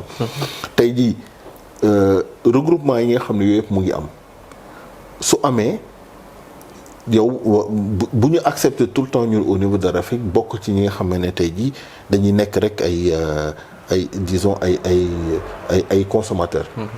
mais dañu war a jël les devants te jàppal ne. bëri na ci tey jii politique internationale yoo xam ne ñu ngi koy mettre en place c'est parce que xam nañ ni suñu bàyyee mu dem maanaam lors de disons maanaam day am benn changement de paramètre bi permettre à ce que l'Afrique se retrouve en puissance. ma jox la benn exemple bu ndaw. Depuis un certain temps les pays développés ñu ngi wax ci wàllu les énergies fossiles. nañ ko war a arrêter parce que ça fait trop de pollution. En contrepartie l'Afrique leur dit vous vous êtes développé grâce à ça. kon ñu nit bàyyi leen ñu def suñu développement. non dinañ leen accompagner jox leen ce qu'il faut mais il faut que ñu arrêter ko pour préserver la planète. Je veux bien parce que comme ni ma ko waxee encore une fois je veux bien préserver ma planète ba xam ne li ñu koy jox dañ koy mën a mais problème bi nekkul foofu. ndax ñoom ñi ko di wax loolu ba léegi ñu ngi daw vers les pays yi nga xam ne dese nañu ressources yooyu. pour quelque part nouer ñoom des partenariats pour mën a di continuer extraction boobu. lii am mooy suñ ñu ko bàyyilee l'Afrique risque d'arriver à un stade boo xam ne moom mooy décider la politique économique mondiale. parce que ressources yi tax ñu mën ko defee muy pétrole muy or beex yépp dañ koy yore en abondance en Afrique ak les réserves qu'il faut ba war a mën a toog di décliner quelle va être la prochaine politique. mais loolu je trouve ça assez utopique par rapport ak la situation de l'Afrique parce que loolu li muy wund mooy. day nécessiter. mu am collaboration mu am coopération entre les pays africains mais jamono ji suñu xoolee actualité je pense que je n'apprends rien soo xoolee régime militaire yi nekk au pouvoir de certains pays. soo xoolee CEDEAO li muy menacé d'attaquer le Niger. ak ñeneen ñi nga xamante ni bon ils se disent bon. ñun ça ne nous touche pas on reste dans notre coin on ne va du mouvance boobu lañ jël quoi. non mais loolu pour yokk sax xam nga BRICS yi. gis nga dëkk boo ci jël par exemple Russie. maanaam ci OPEP plus bi la bokk ci ñu produire pétrole bu baax a baax la bokk. soo jëlee Chine maanaam mooy premier exportateur daanaka ci monde bi. instant yi Inde presque dëkk yi occidentaux yi pour am beneen maanaam na laa ko mën a waxee sax benn concurrent Asie Inde la ñuy dooleel donc par exemple même ñun en tant que suñu domaine informatique yi affaires yooyu noonu. ñu ci bëri yenn prestataires yi Inde la ñuy nekk. donc soo jëlee Afrique du Sud moom mooy deuxième mun naa ne économie africaine. donc ñu fa nekk ñëpp ay vraiment ay kàngam lañ ci du ma ne kàngam parce que xam-xam mais maanaam dañu am poids bu rëy ci économie. tout à fait donc Sénégal tamit nan la mën a ne moom day diriger ñooñu xam ne ils sont des dragons en fait. dëkku 17 millions d'habitants 196 000 kilomètres carrés. loolu tuuti nañ bëriwuñu. waaw tuuti na bëriwuñu. Suisse tuuti nañ bëriwuñu te pourtant tey jii dañuy peser sur le. mais man Suisse kaw Suisse je pense que Suisse dañu am beneen problème xam nga Suisse maanaam. wàllu banquier la ñuy développer. donc tous les hommes d'affaires foofu noonu dañuy ñëw di xam dama la jox exemple boobu. waaw mais dama lay jox benn exemple. waaw mais maa ngi ñëwaat dama lay jox ba pare li ñëw léegi tibb ci sa biir BRICS. jël ci ñaari dëkk. wax la ban politique lañ mettre en place bi jox leen résultat tey. pour wane ne gouverner c'est prévoir. Il y a 35 ans l'Inde a eu en fait Inde dafa yeewu ci ne le monde de demain ce sera un monde de développeurs. Il y a 35 ans. Ils ont mis en place une politique éducationnelle bu permettre à ce que ngay jàng code à l'école primaire. donc les Indiens dañuy màgg ak code développement ak codage ba tey 35 ans après. c'est l'un des pays les plus développés dans ce domaine. loolu moo tax comme ni ñu ko waxee léegi entreprise yu mag yi fi am yëpp dañuy délocaliser une partie de leurs activités en Inde. et il y a 35 ans loolu. il y a 35 ans ba ñu ko mettre en place. à l'heure actuelle xam nañ ne le monde dans les 50 ans à venir l'IA va jouer un rôle important. mooy l'intelligence artificielle. la Chine a changé son programme pour que IA ñu jël ko dugal ko depuis classe yu suuf yi pour que xale yi màggaale ak tout ce qui est intelligence artificielle. ce qui veut dire que dans les années à venir la Chine sera incontournable dans ce domaine-là. au même moment ñun en Afrique qu'est-ce que nous avons fait pour la plupart du temps dañuy nekk des consommateurs li may bëgg a wax foofu mooy il suffit que ñun ñu jël ce courage politique là ne dañuy jël benn orientation pour le Sénégal de demain. Mettre ko en place tey pour que dans 25 ans dans 30 ans ñu mën a gis le résultat. Je serai pas président pendant 50 ans. Je serai pas président pendant 20 ans. Parce qu'avec la nouvelle constitution deux mandats nga mën a def donc au pire 10 ans ngay mën a def nga au maximum 10 ans ngay def abal keneen ñëw yeggali mais boo tegee base bi nga xam ne dina permettre à ce que le Sénégal mën a nekk au devant de la scène internationale ci dans les années à venir di nga ko mën a def muy benn en 10 ans gis nañu y a beaucoup de pays qui sont développés en 10 ans. tey jii bi Amérique di jël def plan Marshall au niveau de l'Asie gis nañ ne en 10 ans grande puissance yu ci bëri génn nañ ci. donc ça veut dire que ne bëri na bëriwul dans l'échelle d'un pays. pour mën a développer wu. mais tey y a pas d'utopie ci li ma lay wax noonu dans la mesure où pour bañ ñu arriver à ce stade là moo tax tey jii nga gis cette réorganisation bi nga xam ne mu ngi am au niveau de l'Afrique te mu nekk loo xam ne c'est l'endroit où il faut être actuellement ndax li nga xam ne gis nañ ko fi ci ay ressources li nga xam ne gis léegi nag day des ci ñun ñu conscient ci loolu xam naka lañ koy utiliser. tey jii mënoo ñëw am une organisation régionale comme yi fi mënti nekk que ça soit l'Union africaine que ça soit la CEDEAO wala lu mu ci mënti doon ngay dem yow ci sa organisation disons bi nga xam ne moom méngoox yow par exemple lu mel ni Union européenne mu lay subventionner yow pour que nga mën a mettre en place ces activités ou des choses ce genre li may bëgg a wax foofu mooy boo ñëwee taxaw ne nit ki da ngeen war a àndu nawle te moom mu bëri ci lim lay dimbali def naa foofu da ngay yaa ko tuddee nawle mais moom nawloowu la loolu dëgg la mais donc foofu sax dañuy commencer sax wàccee débat bi dugg nag vraiment ci Sénégal donc loolu foofu laay embrayé en fait dafa am maanaam par exemple suñu jëlee Sénégal ñu fay liggéey nekk ci secteur privé bi wala maanaam sénégalais rek ñoo xam ne vraiment ñooy liggéey di fayee impôt waxuma sax ay patank ak mais impôt yi motuñu sax 1 million 500 000 waaw ay 500 000 par exemple fii nii dëkk yu développé yu bëri suñu nee plein emploi ça veut dire que presque ay 5% 7% ñoo liggéeyul dëgg la tu vois léegi dëkk boo xam ne ñuy liggéey motuñu 1 million maanaam état boobu nan la mën a am xaalis ba mën a gérer dëkk bi lu ci war sans subvention yooyu noonu. waaw ba loolu moo tax ñu dëkk ci lépp ak. situation bi demee nii. léegi nag moo tax ma bëgg a xam yow en tant que président ak instant yii gab bi nu mu ngandee nan nga nar a pare pour faj loolu. ba Sénégalais bu ne gis ci benn secteur. le Sénégal peut atteindre le plein emploi ci benn secteur. agriculture encore une fois ci lay dellu si waat. suñu jëlee agriculture dans toute sa chaîne de valeur. ak li waxoon naa la li ñu ci am ci ay terres li ak potentialité yi xam ne moom moo fi yu fa exister nañ jàpp ne tey jii potentialité yooyu ñu wax noonu ak positionnement géographique du Sénégal loolu mooy suñu facteur différencier bi permettre à ce que ñu mënoon tey def une activité boo une production agricole bañ jóge ci agriculture saisonnière dem ci production agricole c'est-à-dire du 1er janvier au 31 décembre et loolu aussi pour ne pas me répéter mooy pour li taxoon ñu accompagner des agriculteurs pour mën a xam est-ce que c'est réalisable est-ce que c'est faisable ñu mën a def cette production agricole. et loolu yow soo ko doon xayma pour yow ñaata emploi. ci laay ñëw nii bi ñu ko defee en matière pour ne serait-ce que pour def tey jii la culture du céréale ñu ngi nekkoon ci 5 millions de tonnes de production annuelle en moyenne yoo xamee ne dina générer 2 500 000 à 3 millions d'emplois directs. waaw loolu baax na donc 2 500 000 yokk ci 500 000 yi. voilà yoo xam ne te fu ñu ne emploi direct xam nañ ne y a 2 fois plus d'emplois indirects pour un emploi direct. donc ce qui veut dire que tey jii ñun ne serait-ce qu'avec l'agriculture on met en place 9 millions d'emplois yoo xam ne tey jii dina mën a occuper les Sénégalais.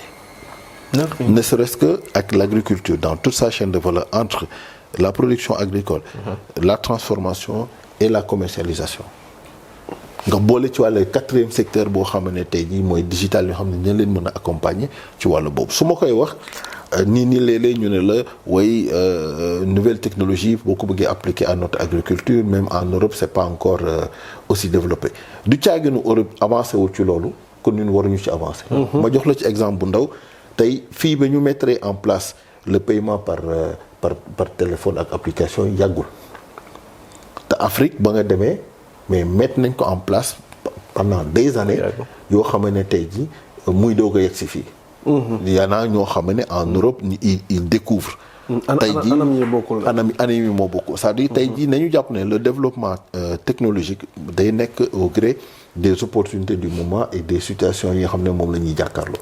donc bu ñuy gisee ne Afrique loolu nekk na fa un vrai souci les gens pousser nañu seen intelligence pour mën a mettre en place des mécanismes qui permettent de pouvoir. loolu su ma jëlee sa réponse da ngay répondre je pense à moitié de si question wu léegi bi. li ngay répondre mooy te li nga wax c'est très pertinent mooy création d'emploi bi nga xam ni les jeunes yi nga xamante ni ils sont désœuvrés dina leen mën a may xëy. te dina leen mën a may loo xamante ni ñoom dinañ mën a yore seen njaboot. après nag benn wàllu question wu léegi bi mooy maanaam le fait que dafa am y a beaucoup d'informel secteur informel. dafa am doole fa laay ñëw parce que xam nga su ma la waxee ne lii lay créer ci emploi direct ak emploi indirect. on est déjà à 9 millions. 9 millions yooyu ñu def noonu pour yeggali dans ma logique ça va générer ci li ñu xam ne xayma nañ ko 5 000 milliards de revenus. te xayma boobu si man dafa am benn organisme international. wala c'est des études avec des experts yoo xam ne def nañ ko ci. par rapport à cela. ndax yu pas mené. tout à fait. te nar na bokk si programme bi ëllëg. mooy programme bi sax. kon moom mooy programme agricole bi. dem nañ ci ba garab bu ñu saxal sax mën nañ la wax tey ji en termes de pourcentage de captation bi nga xam ne dina ko mën a def. pour ci crédit carbone bi xam ne ñaata la. ba nga mën a xam ci benn surface ñaata garab nga fa war a mën a saxal éventuellement tey ji pour mën a prétendre à ces revenus là parce que tey suñ ma laajee ana nan nga koy financer ak yu mel noonu loolu moo tax may joxe action yooyu. ak programme bi ñuy propose Sénégal yi nit ñi ñooy Sénégalais bu jéggaanee liggéey. day fekk mu neex ko. mais tey nit ki dootu ñu mbëkk gaal parce que amuñu liggéey Sénégal. comme kiy def day fekk mu nekk sa propre choix moo xam nga jaar par la voie normale wala nga mën a jaar feneen. mais day nekk sa choix personnel nga dem à l'étranger mais du ñàkk liggéey Sénégal moo tax ñu wax ko te loolu suñ ko waxee li may bëgg a delloo si xelu nit ñi mooy loolu yëpp bu ñu ko mettre en place ça veut dire que tey jii dañuy relever le niveau de vie des Sénégalais du ñoo xamee ne nit ñu précaire ñoom ñooy nekk ci emploi bi mooy li ma la doon wax noonu sànq li may bëgg ñu xam ko.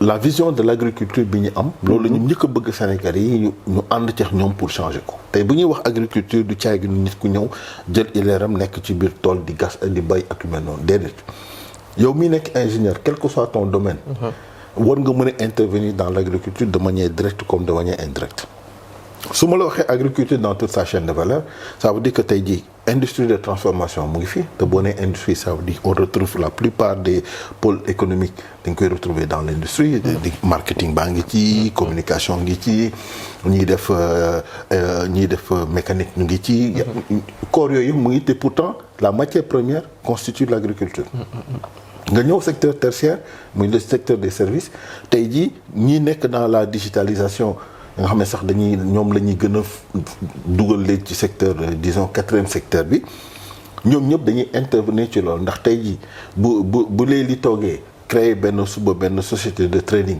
pour mën a jaay coton bi nekk Sénégal wala yu fi nekk noonu mais mu ngi liggéey toujours ci agriculture. loolu laa bëgg nit ñi am tey jii cette vision là gis na ne tey li ñu wër nii yëpp. c'est des produits dérivés de l'agriculture. yére yi ñu sol table yi ñu toog loolu yëpp c'est des produits dérivés de l'agriculture. tant ki nekk di liggéey ci loolu na gëm ne tey jii il travaille dans l'agriculture. mais nekkul loo xam ne rek dañ naan ci tool yi lañuy dem ak di ak laa donc te lépp lu fay jóge nekk na loo xam ne am na njëriñ ci dans l'économie ndax gis nga tey lu bari loo doon sànni démbax bari ci dem dañ naan la tey jii waratoo ko sànni parce que dañ koy soxla. donc ça veut dire que tey jii loolu yëpp dafay bokk ci ñi ñëw dolli. ci liggéey yi nga xam ne war nañ ko mën a am donc potentiel bi dafa gën a yaatu. beneen bi ni ngay gën a avancer ñun lu bari na ci liggéey yoo xam ne moo nar a am ëllëg lu ci bari créé guñ ko léegi. nga war a mën a préparer sa population ci loolu suñ la waxee loolu jox naa la sànq exemple Chine jox la exemple Inde. mais nga gis ne ñun depuis 60 ans suñu système éducatif quasiment changé wul. ça veut dire que suñu amee retard kon xam na li tax ñu xam ko am na tey bëri na ay sénégalais yooyu rencontré dans la diaspora dañ naan la su ma delloo Sénégal lan lay liggéey effectivement parce que dañu ñëw ba fii def benn changement. en fonction des opportunités yoo xam ne nekk ci domaine yoo xam ne bu ñu delloo Sénégal amugu fa. c'est pas transposable. c'est pas transposable donc du coup ñooñu mënuñu servir seen réew. dëgg la mais boo ñëwee teg ay bases yi tax loolu mën a am ci saa si dinañ ñëw ne la tiens man mun naa proposer lii mun naa def lii mun naa def lii mun naa def lii donc ñun dañu nekk ci vision boobu la ñuy nekk. et c'est l'occasion pour ma am ci baat bu ma ciy tontuwaale ndax am na ku ma sa wax ne yéen waa diaspora bi vous représentez que 4%. mais dama koy bëgg wax ne ko ne waroon nga pousser réflexion plus loin. ne 4% pour 25% de contribution dans le PIB. kon war nañu mën a am seen baat. et que ci côté boobu c'est là où damay invité waale la diaspora parce que émission bi tamit quelque part ñoom lañ koy gën a dédié. pour que ñu xam ne on doit plus nous considérer comme des entités à vocation économique. war nañ gën a mën a participer dans le développement participer. ñu ngi koy def par le biais des envois que nous faisons mais warul yem foofu. warul yem foofu mooy tey loolooy waral tey man je suis fier de porter l'étiquette d'un candidat qui vient de la diaspora. C'est avec fierté que je porte cette étiquette là du ma toog naan oui non diaspora c'est moom mooy 47e département au Sénégal donc je suis toujours au Sénégal parce que la preuve émission bi ñu ngi koy def en wolof mënoon nañ ko def en français kenn doonu ci woon mere mais li ñuy soxal mooy Sénégal la ñuy waxal kon dañuy wax ak ñoom ci loo xam ne jàpp nañ ñu bëri buñ ko déggee dinañ mën a xam li ñu bëgg a wax ci li nga wax nii am na solo lool waaye suñ ko doon xayma par exemple ne nga su dee diaspora bi duñ leen jàppee rek contribution économique bi ñuy def ci réew mi am na yeneen type de contribution yi gis naa ni daal ci formation wax nga ko mais ci yeneen anam la mën a doon te suñ ko doon xayma en termes de chiffres comme ni nga wax 25% du PIB ba fan la ñu mën a yóbbu parce que gis naa benn candidat boo xamante ni il parlait de la création d'une banque de la diaspora waaw te moom dafa am ay chiffres yoo xamante ni da ko avancé jëmale ci loolu yow si sa vision par rapport ak diaspora boobu noonu daal di aider économie sénégalaise un peu plus que par aide pécuniaire yi ñuy def nii lan la wund daal en termes de quantification lan la am si pour yokk dara balaa chakul li kii donc loolu sax mën nañ jël exemple Chine bi xamante développement am lu ci bëri diaspora bi da ci liggéey te pour yokkaat tamit benn point donc loolu ñun tamit am nañ ay projets yu diaspora yoo xam ne pour loolu la pour vraiment financement bu ngay wax noonu donc pas ay financement pour sa kër mais financement yu mag donc yooyu tamit dina ñëw te xam naa ne diaspora bi dina jël rôle am tout à fait alors là-dessus li ma ciy bëgg dolli mooy xam nga tey en matière d'économie su ñu bëggee wax ne nañ mettre en place une banque de la diaspora dañuy def benn politique de marginalisation même wala ñu def boo xam ne day nekk c'est-à-dire dafa mel ni dañ leen di privilégier te boo bëggee andi équilibre doo privilégier qui que ce soit parce que tey bu ñu xoolee bu ñu nee diaspora sénégalaise du ñu nekk Europe rek wala Amérique wala Asie Mali rek boo fa nekkee da ngay bokk ci diaspora bi. effectivement Gambie rek boo fa nekkee da ngay bokk ci diaspora bi c'est des Sénégalais en dehors du territoire national. muy benn ñaareel ba seen contribution bi nga xam ne lu ci bëri ci liñ ko mën a liñ koy xaymaare xam nañ ko wax nañ ko muy xaalis yi ñuy envoyé ak structure yi nga xam ne tey gaw ma ne sax dañ koy jël boole ko ci contribution diaspora yi parce que soo koy def dootu ñuy gis l'investissement de la diaspora mais dañuy gis un Sénégalais qui investit dans son domaine bien précis mais li may bëgg mooy ñu ni ko le monde du sport parce que mooy exemple bi nga xam ne ça va parler à tout le monde gis nañ ne bi ñuy jëkk jël Coupe d'Afrique xale yi nga xam ne tey jii bu ñu génnee équipe boobu bu ñu ci génnee ñi nga xam ne diaspora lañu dëkk dafa naa dara du fa des. li ca des du bëri. wala li fay des du bëri. te pourtant ñi nga xam ne xale yooyu ñu wax noonu du kenn koo xam ne da ngay taxaw di assumer ne Sénégalais nga à moitié. Il faut plus qu'on considère les gens les Sénégalais de la diaspora comme des moitiés de Sénégalais. C'est des Sénégalais à part entière déjà. bu politique bi nga xam ne dañ koy mën a mettre en place day nekk loo xam ne autant yow di nga mën a nekk fii créer loo xam ne di nga ko mën a développer au Sénégal autant ki nekk Sénégal te ñëwul fii tamit waru mën a nekk dans les mêmes conditions pour mën ko créer. donc te war nga mën a def benn économie bu large boo xam ne ku ci nekk dina war a mën a gis boppam. exemple bi ma la ciy jox wax nga Chine ak yu mel noonu mais dama lay jox nañu delluwaat tey jii au sens propre wala au fond des choses quand on parle du rêve américain. Le rêve américain on part du principe que ne tu peux partir de zéro pour mën a atteindre les sommets. tey jii bu ñu jëwee mettre les conditions te loolu du opportunité yu bëri suñu wax opportunité yu bëri yi fa am la mais opportunité yi lan moo ko décidé c'est de la politique. politique moo teg opportunité yooyu. donc suñu ñëwee teg la même chose dara du wute la tey sa code bu jógee fii entreprise bi ñu fi créé nga dem ba Sénégal créé ko fa. te loolu. Encore une fois comme li ma wax rek ci prédisposition yi def bi may créer entreprise Sénégal. di nekk dans le transport boo fekk na ma def ko fii. ba pare def ko fii nekk dans le commerce de gros dem Belgique créer fa société de transport. buy dem Hollande ak yu ni mel dem Sénégal def ko fa di def sous-région donc. bëri na ci soo gisee loolu damay bëgg a ñaar ci li ma lay wax ne lu ma lay wax dama ci bëgg a teg baaraam.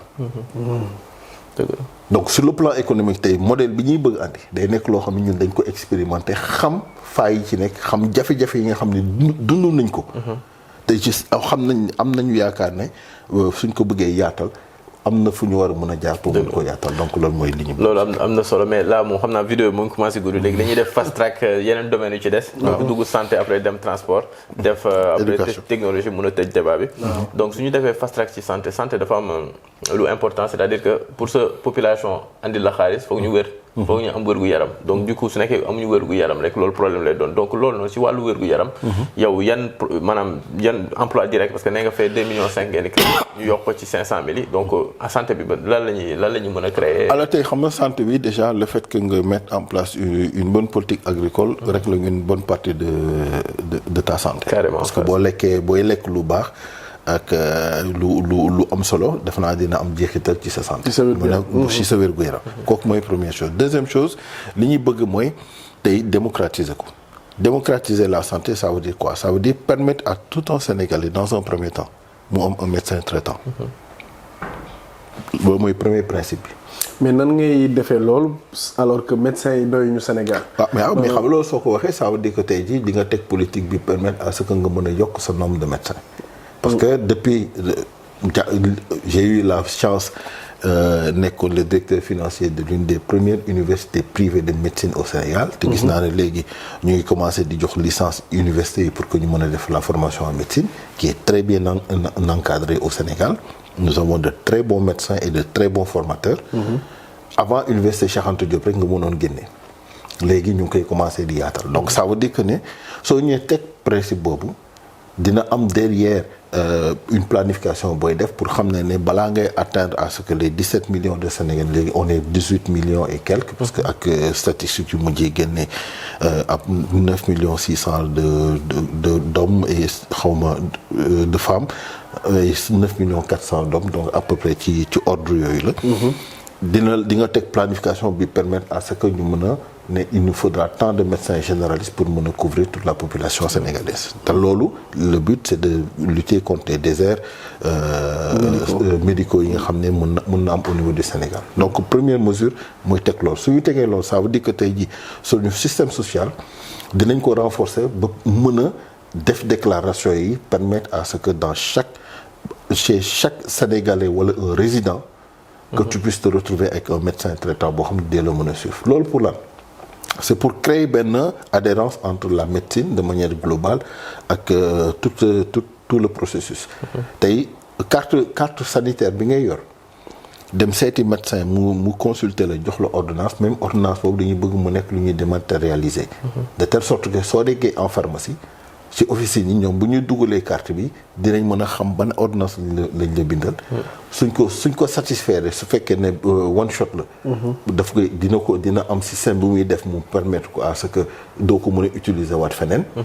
bu fekkee ne renouvellement périodique la moom bu ko defee rek automatiquement day actionné waat derrière période de renouvellement nga xam ne boo ko bëggoon jëlaat deux jours après il faut vraiment mu am un cas exceptionnel buy tax ñu war ko mën a débloquer donc loolu yëpp dafay nekk xëy na dans les détails mais c'est juste pour wone li nga xam ne moom la ñu bëgg a def ci wàllu santé. su ñu waxee loolu ça veut dire que kon dans chaque endroit du Sénégal soo demee war nga mën a trouver benn structure sanitaire.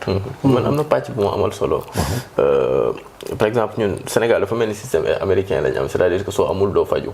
alors que par exemple système européen bi au moins teg nañ système boo xam ne distribution donc nan la ñuy def ba suñu néew di doole ñoo fa ëpp Sénégal. di faju quoi man daal. foofu laay ñëw ni parce que financé ko it. foofu laay ñëw ni parce que xam nga soo mettre en place tey jii. le principe du médecin traitant. pour chaque citoyen ça veut dire que tey jii toute la population potentiellement am nañ couverture médicale buy permettre à ce que nga mën parce que la carte sanitaire bi ngay yore. ça t'ouvre les portes de n'importe quelle structure de santé. Et ce sera subventionné par l'État sénégalais. fa laay ñëw nii parce que dañuy bëgg a dem tout de suite ci subvention mais delluwaatal ci programme économique bi mu la waxoon ne j'ai 9 millions d'emplois yoo xam ne moom maa ngi koy proposé. donc ça veut dire que tey corrélation bi donc tey su ma ñëwee teg 9 millions d'emplois yooyu. à supposer ñu nekk parce qu'on est toujours dans les hypothèses donc j'ai 9 millions de travailleurs.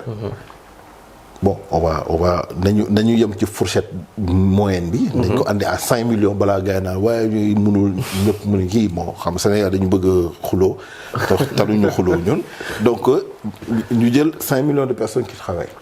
5 millions de personnes ñu am couverture sanitaire parce que lan ñëpp xam nañ ne am nga obligation boo yoree entreprise au-delà même bu nekkee 10 personnes la war nga leen jox couverture médicale complémentaire. Sénégal tey am na ay IPM la ñuy wax ñoom foofu ak assurance loolu ngay jël renforcer ko de telle sorte que liggéeykat bu nekk am na couverture sociale donc bu amee couverture sociale ça veut dire que ñooñu mën nañu am accès te duñu nekk di ut lu leen fayal ak yu mel ndax li ko waral c'est parce que tey jii 500 000 personnes rek ñoom ñoo am couverture boobu soo ko jëlee yóbbu ko à 5 millions de personnes yoo xam ne am nañ ko couvrir nga une bonne partie donc et c'est là où subvention bi ngay wax noonu éventuellement bu ci waree am ndax ñoo xam ne xëy na pour x y raison mënuñu woon am accès boobu état dina leen mën a andil dina leen mën a supporter.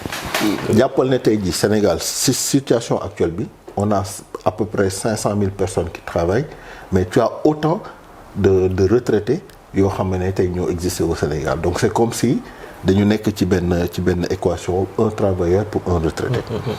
donc du coup on a une population jeune soo jëlee mettre ko en place te tey jii gis nga fi ñu toll ci wàllu retraite soo ñëwoon doubler tey jii la population active par 5 ça veut pas dire que autant ngay am ñoo xam ne ñoom ñooy dem à la retraite. donc di nga créer tey jii benn disons benn sur ressource sur profit au niveau des structures yi nga xam ne ñoom ñooy toppatoo ci wàllu boobu pour créer assez de ressources yu permettre à ce que nga mën a financer ce santé. yaakaar naa foofu secteur santé moom baax na xanaa ñu dugg ci beneen secteur. boo xamante ni sooxe na lool suñu dëkk yi amaana nag président Macky Sall. dox na ci ay jéego yoo xamante ni am na solo après le coût de li mu def lépp c'est discutable. muy secteur du transport te xam naa ni secteur du transport je pense que ça fait partie des secteurs dans lesquels am nga une certaine expertise. déjà naka nga gisee secteur transport Sénégal acte yi président Macky Sall yoo xamante ni il est en train de faire des choses quand même il a le TER am na BRT bi. te jamono ji gëm naa ni chemin de fer ba ma nga jëm Touba balaa màggal gi tey dañuy def maillage chemin de fer Sénégal ak at yu ni mel. noo gisee jéego yi ñu ciy teg at yow boo toogee. lan nga si yokk wala ndax da ngay wéyale li mi tàmbali. si wàllu wax dëgg fa dañ ko ci sant gërëm ko. ndax def na ci ay jéego. def nañ ci ay jéego te xëy na ci gis-gis yi moo dul bokk man bokkuma ci ñi naan du woon priorité Sénégal waroon a dépasser tey jii sur le plan des infrastructures de transport war nañu dépasser fi ñu toll. kon dañ ko ciy sant xëy na li ñuy déplorer rek mooy le fait que mu nekk loo xam ne pour le moment Dakar la. mais at sa expertise si domaine du transport. amaana dëgg la li muy taxawal dañ ko ci sant. waaye njëg gi nga ko taxawalee. waaw xam nga loolu non loolu beneen débat la parce que xam nga tey jii. day mel ni rek ñu bëgg andi débat entre l'efficacité, l'efficience et l'économie. Est-ce qu'il a été efficace? Est-ce qu'il a été efficient? Est-ce qu'il a été économe? kooku c'est une question boo xam ne débat d'expert. mais man li may bëgg ñu gis ko mooy finalité bi amal na njëriñ Sénégal. Certes à un coût exorbitant donc je suppose qu'il n'a pas été efficient. Efficacité bi mooy tey jii cette population yi ñu ngi koy utiliser. mais ca coût bi nga xamee ne moom la ko amee amaana. mais loolu derrière day am tamit de la géostratégie boo xam ne moom mooy lalu ci ginnaaw. la tax mu def ko yan entreprise la ko defal ak yu mel noonu. et ça revient à revoir le principe de financement de la dette des pays africains naka lañ koy constituer ndax ki lay lebal mooy dellu soit ne la léegi dama lay lebal mais li nga koy utiliser man maa lay jox société bi la koy defal donc li ma lay c'est une manière de refinancer leur économie via nos sociétés donc en fait via nos états te loolu nekk na loo xam ne lu ñu war a mën a moytu la d'ailleurs sax dina dem plus loin ndax dina dem ba yóbbu ci pillage de nos ressources mais li ci am solo ba am solo mooy lu ñu waroon mën a généraliser la parce que war ngaa mën a xëyee Dakar liggéey Saint-Louis ñibbisiwaat le même jour experts yi ñenn yi ñu ngi xamal ne li nga xam ne moom la ñu def ci TER bi normalement moom moo nekkoon budget bi ñu prévoiroon pour que mu wër Sénégal kon buñ ko yemalee Dakar doy na waar mais dina tax bu ñu ñëwee tamit lu ñuy jot a def Dakar yow da ngay ñëw rek pousse ci yeneen dëkk yi ngir mu mën a yaatu mais le but vraiment mooy ñu am maillage territorial boobu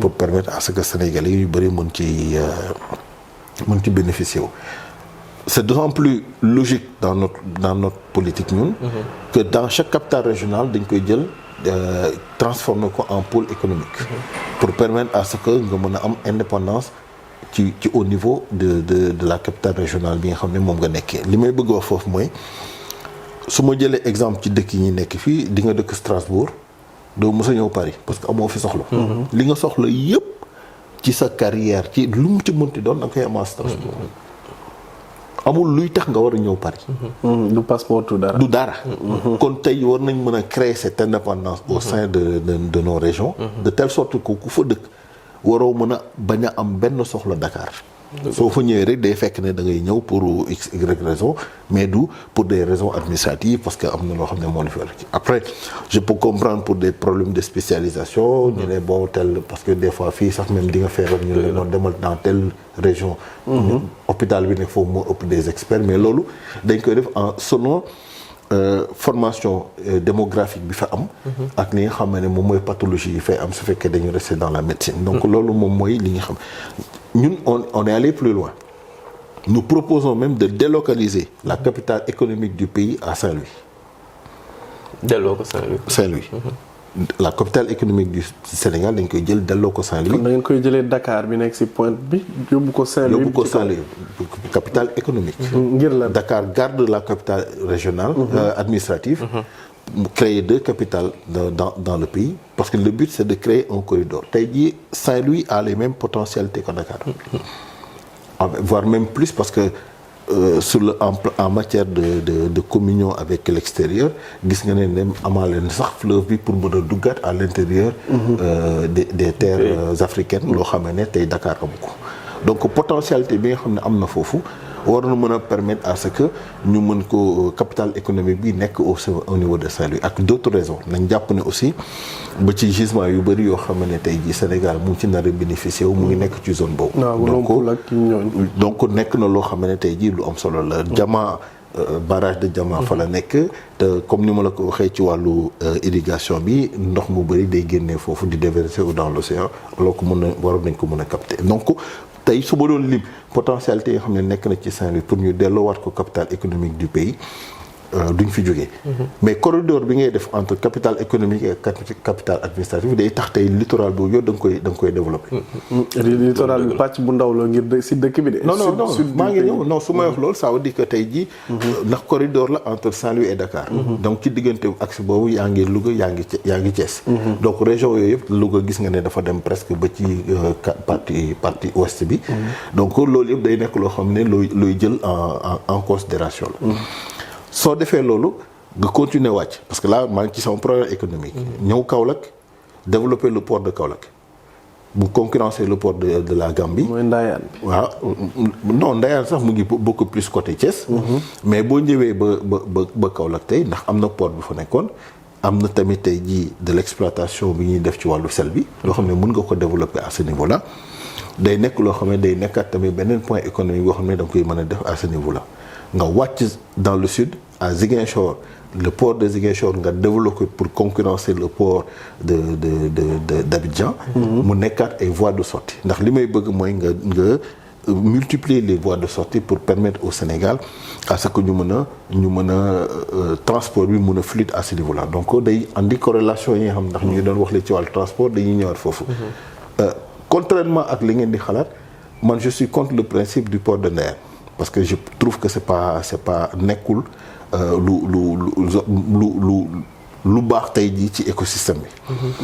parce que yaa ngi boo jugee port de Dakar yaa ngi sendu ñu jël def ko port nga war a wàccaat Ndayane ñu def fa beneen port mais ñun dans notre projection Kaolack dañ fay def port. donc tey jii le port de Ndayane n'est pas trop approprié alors que dem naa fa j'ai reçu les populations waxtaan nax ñoom seen boppam sax adhéré ñu ci projet pour x y raison si jamais ça se fait aussi ñun bu ñu yegsee du ma ne lu ñuy remettre en cause la mais dinañ seet naka lañ koy gën a optimiser. par rapport à cela. donc loolu bu ñu ko jëlee le but c'est de nga littoral bi yëpp nga mën ko valoriser. parce que am nga plus de 700 kilomètres de côte. donc war nga ko mën a valoriser ba pare diversifier les voies de sortie. et éventuellement d'entrée parce que luy sortie entrée la. pour permettre à ce que économie gën a mën a fluide. mais jàppal ne suñuy wax loolu dara dootul concentré wu uniquement à Dakar mais dans chaque capitale régionale am na un poumon économique boo xam ne moom ngay développer. pour mën a mettre en place toute la chaîne de valeur bi permettre à ce que population yi fa nekk. mën a toog. liggéey fa et nga favoriser l'exode urbain. à ce niveau-là et c'est là où tu vas désengorger Dakar pour repeupler les régions de l'intérieur et que léegi andiwaat benn équilibre à ce niveau. am na solo donc loolu am na solo je pense que mën nañ jaare ci beneen pàcc bi muy pour tëjee ko muy technologie donc léegi luy intelligence artificielle sànq ñoo ko doon laal. donc muy pàcc bu am doole jamono ji ci monde bi. donc du coup loolu yan programme nga ci am. waaw léegi da ngeen ma permettre rek balaa may dugg ci programme boobu. wax li nga xam ne aussi dafa nekk benn particularité dans notre proposition. muy le fait que ñu intégrer les daara dans le système éducatif. tey jii Sénégal li ñu am ci ay xale yoo xam ne dañuy jaar daara. génn te amuñu benn perspective de développement nekk na loo xam ne lu jéggi dayoo la te ils ont du mal à intégrer le système éducatif ndax dañ leen tegal ay normes. nga leen am nga boo fay yegg si am nga plus de 8 ans donc mënoo dugg école. mënatoo dugg école ak yu mel noonu. mu nekk un frein. au même moment. su ñu defee benn taxaw seetlu ci xale yooyu. on se rend compte que c'est des hauts potentiels intellectuels. c'est des HPI mooy hauts potentiels intellectuels c'est des surdoués. et c'est des jeunes qui ont un QI exceptionnel. 3 qualificatifs yooyu moo la jox nag dëkk bi ñu nekk nii tey ji ay experts yu mu ci doon waxtaan ñoom ñoo ko génn ndax dañu toog ma jox leen exemple ne leen dans la réforme du système éducatif bi ñu bëgg a def nii voilà donc ñun bokk nañ ci luy retardé c'est parce que xale yu bari dañuy dem daara. mais lañ fay jàng bi ma leen tegalee kaamin bi man leen est-ce que tey ji am ngeen équivalence en termes de livre volumétrie livre bu mu méngool. ñu ne ma assi génnee dictionnaire Larousse ak Petit Robert. ñu toog xool en termes de volumétrie ça se tient. man leen est-ce que mën ngeen ma génnal ci dëkk bi wala ci Europe bi xale bu ko mën a tari. ñu ne ah non c'est même pas possible man leen fi ñu koy bindee au niveau de l'Académie française est-ce que ñoom seen bopp mën nañ ko tari. ñu ne ma non mënuñu ko tari non mais waaw dinañ ci xam kii mais voilà. man leen su ma ci jëlee benn mot est-ce que mën nañ ma wax ñaata yoon la ñëw. ci biir dictionnaire bi. oui non il faut que ñu def ay calcul bon léegi avec l'IA ça peut être beaucoup plus simple. mais avant c'était compliqué te terewul du xam-xam boo xam ne nit ñi dinañ ko gëstu. parce que dañuy jàpp ne xëy na amul leen njëriñ. man leen su ma ubbi woon n'importe quelle page commencé ko lire est-ce que mën ngeen ko yeggali ñu ne bon ki ko mënul tari quelque part li ñuy def loo xale bële. loolu laay li tax ma jaaree foofu yëpp du guddal jël de c'est pour wane. pourquoi xale bi génn daara jàng ba tari c'est un haut potentiel intellectuel. après solo si nag kii la ndaxte jàng dictionnaire Larousse jàng li ci nekk ak. su dee mën nga amee feneen information bi de manière plus rapide dañoo nekk monde boo xamante ni lépp loo xamante ni dañ ko mën a optimiser. ci wàllu wu nekk dañ ko war a def. mu nekk si jàng. mu nekk ci yeneen domaines yi ñuy wax. donc foofu daal. non weddi ma loolu. mais li may bëgg a wax mooy. su fekkee ne am nga raccourci pour li nga bëgg a xam nga xam ko nga mën ko amee fenn di nga ko def mooy gën a gaaw. comme ni nga bëggee wax noonu. mais tamit boo amee possibilité mën a agréger lu bëri ci loolu.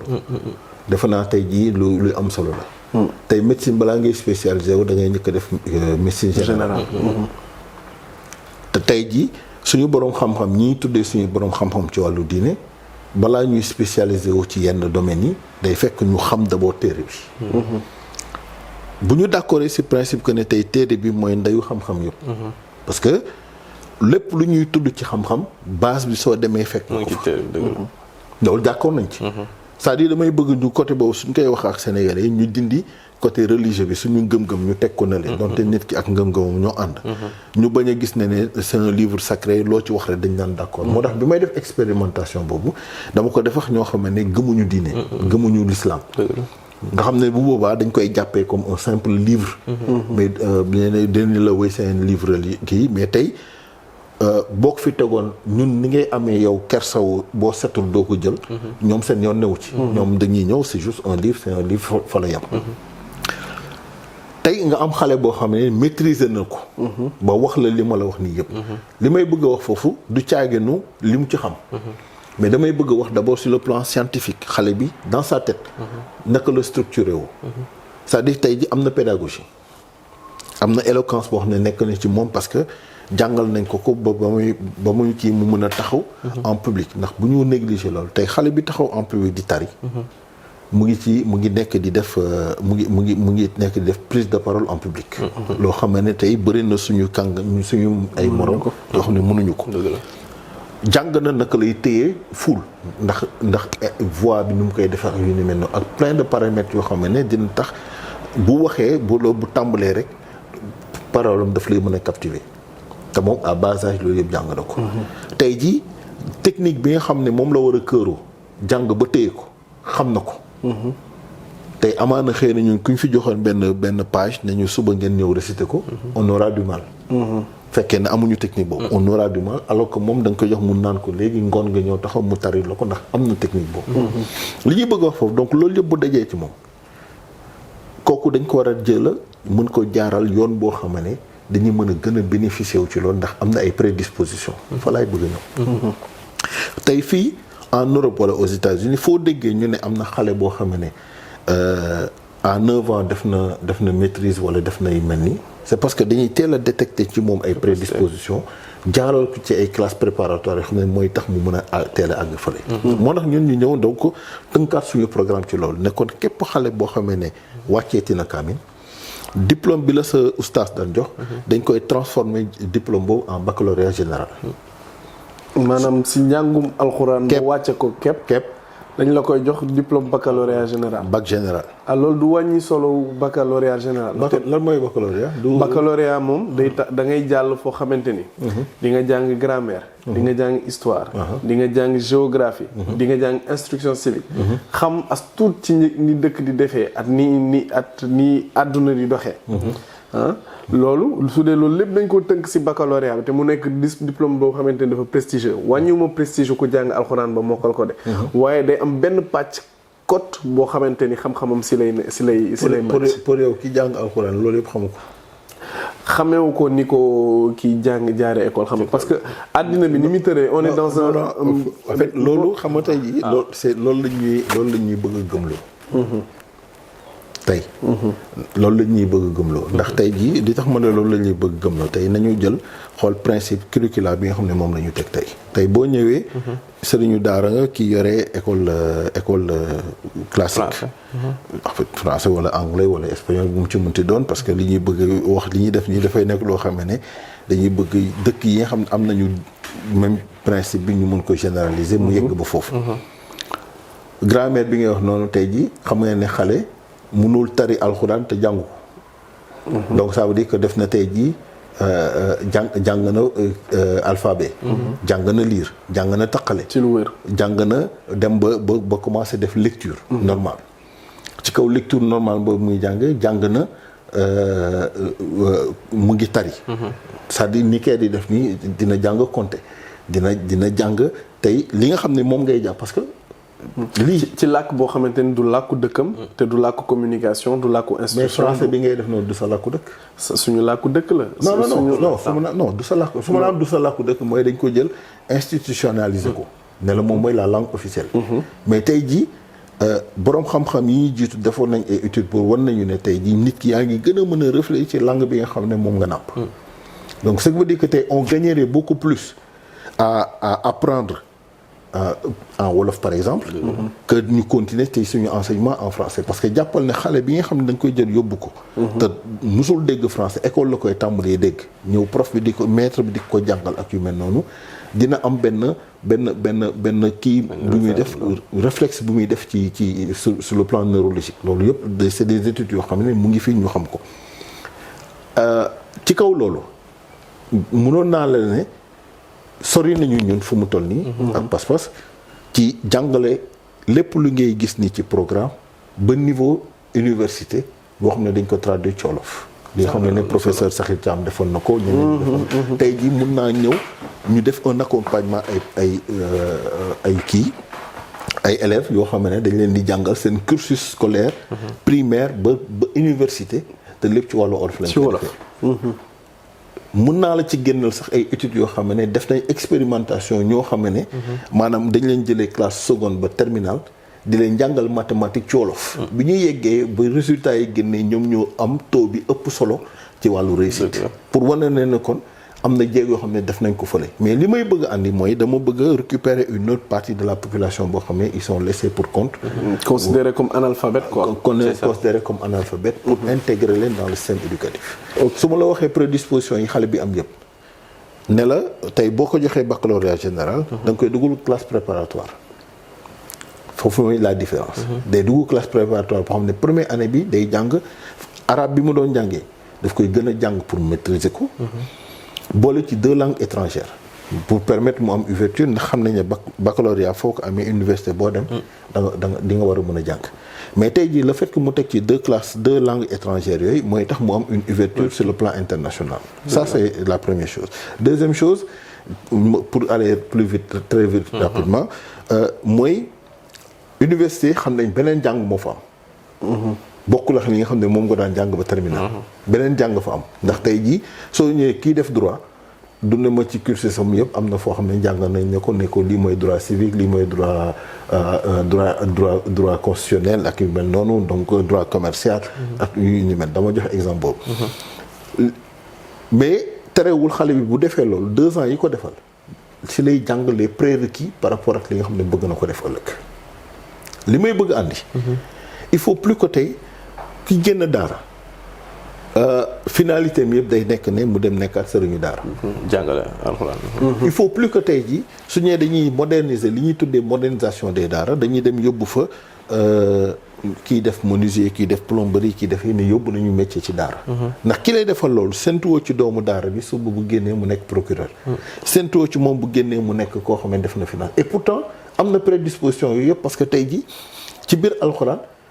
oustaz bi ngay dem seeti tey na ko naka la ñuy defee naka la ñuy attee tel problème mais tu lui poses un problème juridique mu jox la ci atte oustaz bi ngay dem seeti ne ko dama liggéey ba at bi jeex dama war a génnee naka laay nattee asaka yaa ngi ko donc mathématique la te loolu yëpp oustaz bi mais demul génnul beneen université alxuraan la jàng seet lal naka lañ ko waxee xam ko taxaw di la ko wax donc kon kooku def na fiscalité donc prédisposition yooyu yëpp déjà retrouvé wu na ci moom alors que daara rek la yam donc boo ko defalee tey jii classe préparatoire boobu yee loolu yëpp ci moom dina tax bu fekkee mu bëgg a def magistrature dina ko mën dem def su bëggee def finance dina ko mën a def su bëggee def médecine dina ko mën a def su bëggee def bi ñuy médecine di découvrir le principe de la fécondation boo fekk na alxuraan andi ko bu yàgg ci ay saar donc ce qui veut dire que tey bu ñu demoon gëstu foofu xëy na kon tey jii médecine doonoon na gën a avancé. mais jàppal ne kii teg nga ko ci disposition yoo xam ne bu ñëwoon tey nar a def recherche am na déjà benn base. te approche bi day différente. approche bi différence te dina mën a andi tey jii dina ci contribution. dans l'évolution des choses ci lay ëppee. que ki nga xam ne tey jii dafa ñëw. li nga ko wax mu kii wax ko ngeen wax ko yéen ñëpp ci médecine moom la jàng donc bu ñëwee ci loolu lay woy moo tax des fois pour que nga mën a am de vrais chercheurs amuñu un élément contradictoire boo xam ne tey jii dina leen permettre ñu mën a def benn synthèse bu baax. waaw yaakaar naa ni fii la ñuy mën a am na solo rek waaye am na benn question bu mujj bu ma bëgg poser président mooy yaa ngi briguer quinquennat su dee si nga tontuma si lu gàtt daal. si lu gàtt su dee jox nañ la réew mi dénk nañ la ko. su juróomi at yu njëkk yi jeexee. fan ngay jëlee dëkk bi at fan la dëkk bi di àgg. bu ne président Ben Diop def na 5 ans. alors ci kàttanu yàlla incha allah rabbi li nga xam ne bëgg nañ ko def ci 5 ans yu njëkk yi moom. xam nañ ne lu jëm ci wàllu emploi kenn dootu ko wax Sénégal. macha allah façon loolu ëpp solo. muy benn. li jëm ci suñu développement agricole. kenn dootu ko wax Sénégal. li ñuy wax ci wàllu indépendance énergétique kenn dootu ko wax ci Sénégal. li ñuy wax ci wàllu ndox mi maanaam démocratiser ko ñu fekk ko fépp kenn dootu ko wax ci Sénégal. donc loolu moom biir nañu ne teg nañ ko ci ay programme yoo xam ne diggante ñaari at ba ñetti at sax ñenn yi dana fekk ñu mën ko réaliser. macha allah ndax yeneen yi du ma ci bëgg a wax ne dinañu. commence dinañ développer pétrole dinañ ci def leex parce que beneen jàngat lañ ci am.